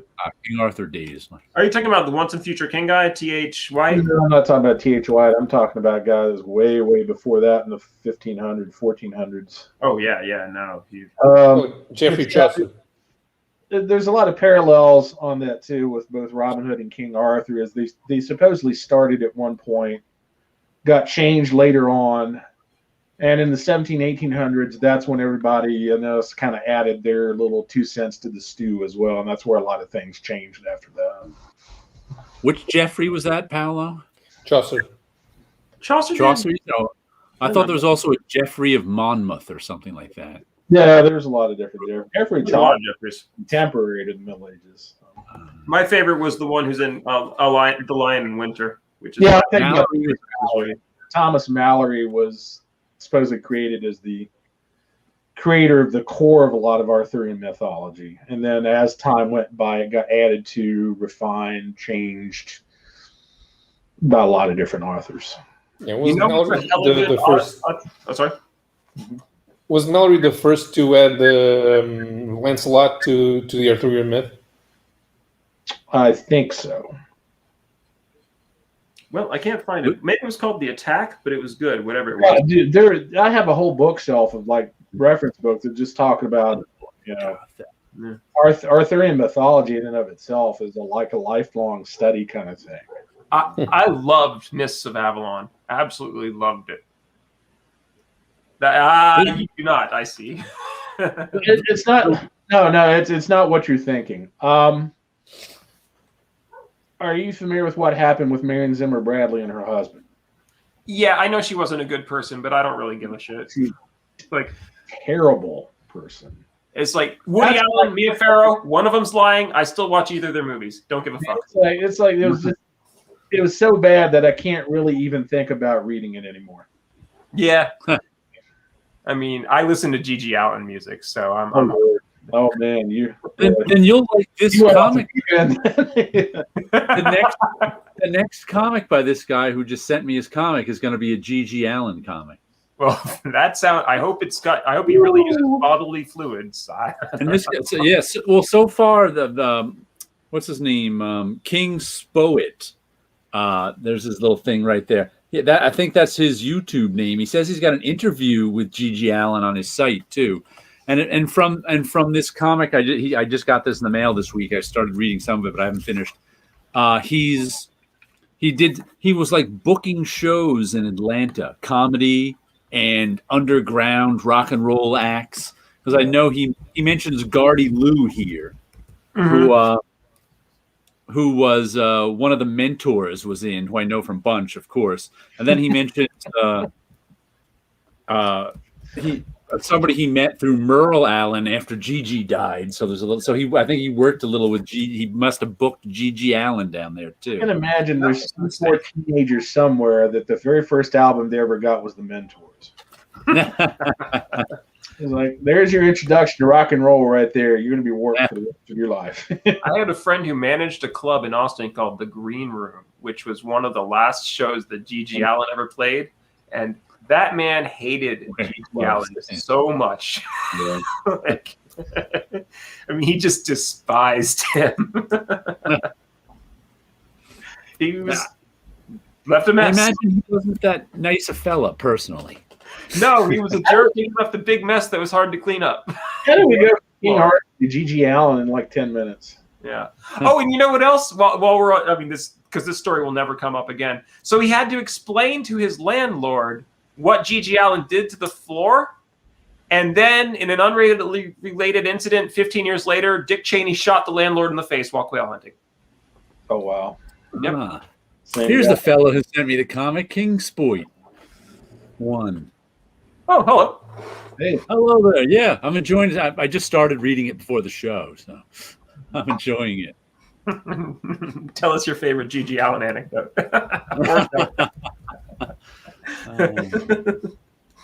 He actually played my... Alice Cooper looked like Mr. Rogers in comparison. That's saying something. He actually played my college once in the late 80s. I didn't see him, but some people did, and he was kind of, legendarily impossible to deal with. Yeah, he wasn't good. He was just covered in poop. It's difficult to deal with anyone who's covered in poop. Yeah, it was like the 90s had a lot of tolerance for, we called them outsider artists, but we were really just making fun of people. Really? Where'd you have him booked? Wow. That's prestigious, I suppose. It's a shame nobody ever made a Mojo Nixon comic book. The one song I remember from Mojo Nixon, Yeah. Don Henley Must Die. And it's funny because years later, after he did that, Don Henley jumped up on stage and sang it with him. Wow. Get together with a little surprise, but yeah. Elvis is everywhere, man. Elvis is everywhere. God, that song is so funny. Yeah, I consider him more of a comedian than a musician. That one and Debbie Gibson is pregnant with my two-headed love child. That's a lot of 80s in for one sentence right there. Some sort of the Chicken Factory song. So you had a club in Savannah. Wow. What was the club called? I guess I should. Yeah. No, you can ask him. That's all right. We're just winding down here anyway, so. I think it's people who almost met G.G. Allen are of interest to me. That's for sure. I mean, his next comic is going to be about G.G. Allen, so. Well, I hope it's vile and depraved. I hope you get canceled. If you don't get canceled, did you really do it? Speaking of that, I saw that Slow Death Zero that I pre-ordered from Last Gasp is also going to have work in it by Mike Diana. Oh, yeah. Okay. Prescriptions. My keyboard is writing it. Nice. I guess that was his club, Prescription. Yeah, so Jeff, if you want to come on next week, I think we're going to be missing Tim next week, too. I will certainly try, and I'll even buy more comic books. Yeah, Sean said he wanted to come on tonight, but he never showed up. Yeah, Tim said he's feeling a little burnt out, so he's taking a couple weeks off. Makes sense to me. But he's working on the fanzine. Thanks for inviting me, though. It's always fun to hang out. Hanging out, talking comics is a good time. Yeah. We're actually going to talk about King Arthur and G.G. Allen. We'll get to that one next time. That an old prescription sign with the P broken. That's awesome. That reminds me, there's a local Shoney's that's right off the interstate, and the letter S is burnt out in the sign. So when you're going by, it just says Honey's. And I'm thinking somewhere there's a truck driver that's going down the interstate. Like, that's a strip club. He pulls off and goes, "It's a fucking Shoney's, man. What the hell?" He deserves that. He deserves that for the way that I felt when I walked into Twin Peaks and found out it was not a Twin Peaks themed restaurant. Crappy theaters. Yeah, Neil Vokes has been around for a long time. I remember liking his Ninjak in like the late 90s. He did this. Oh yeah! Wow, that was when they turned it into Spider-Man. Yeah. 60s. That was when Fabian was editing it, wasn't it? Yeah, I think so. Yeah, that's. Yeah, and what's his name was writing it? Busiek. Alpha. Busiek, right? Yeah, Busiek. There we go. Yeah, I don't know if I'm gonna. I wrote the solicits for that. Yeah. If you read previews, I was the one that wrote the solicits for the early Valiant issues. That was my job as an intern. You did a Valiant. Yeah. Of course, G.G. Allen lived above a strip club. Makes frightening. I don't think I've ever seen that one. Oh wow! All right, I believe this guy. Be shy. Yep. All right, with that GG story, we're gonna wrap it up for the night. Yeah, before the story gets to the end. So have a good night out there, audience, and we will catch you next week.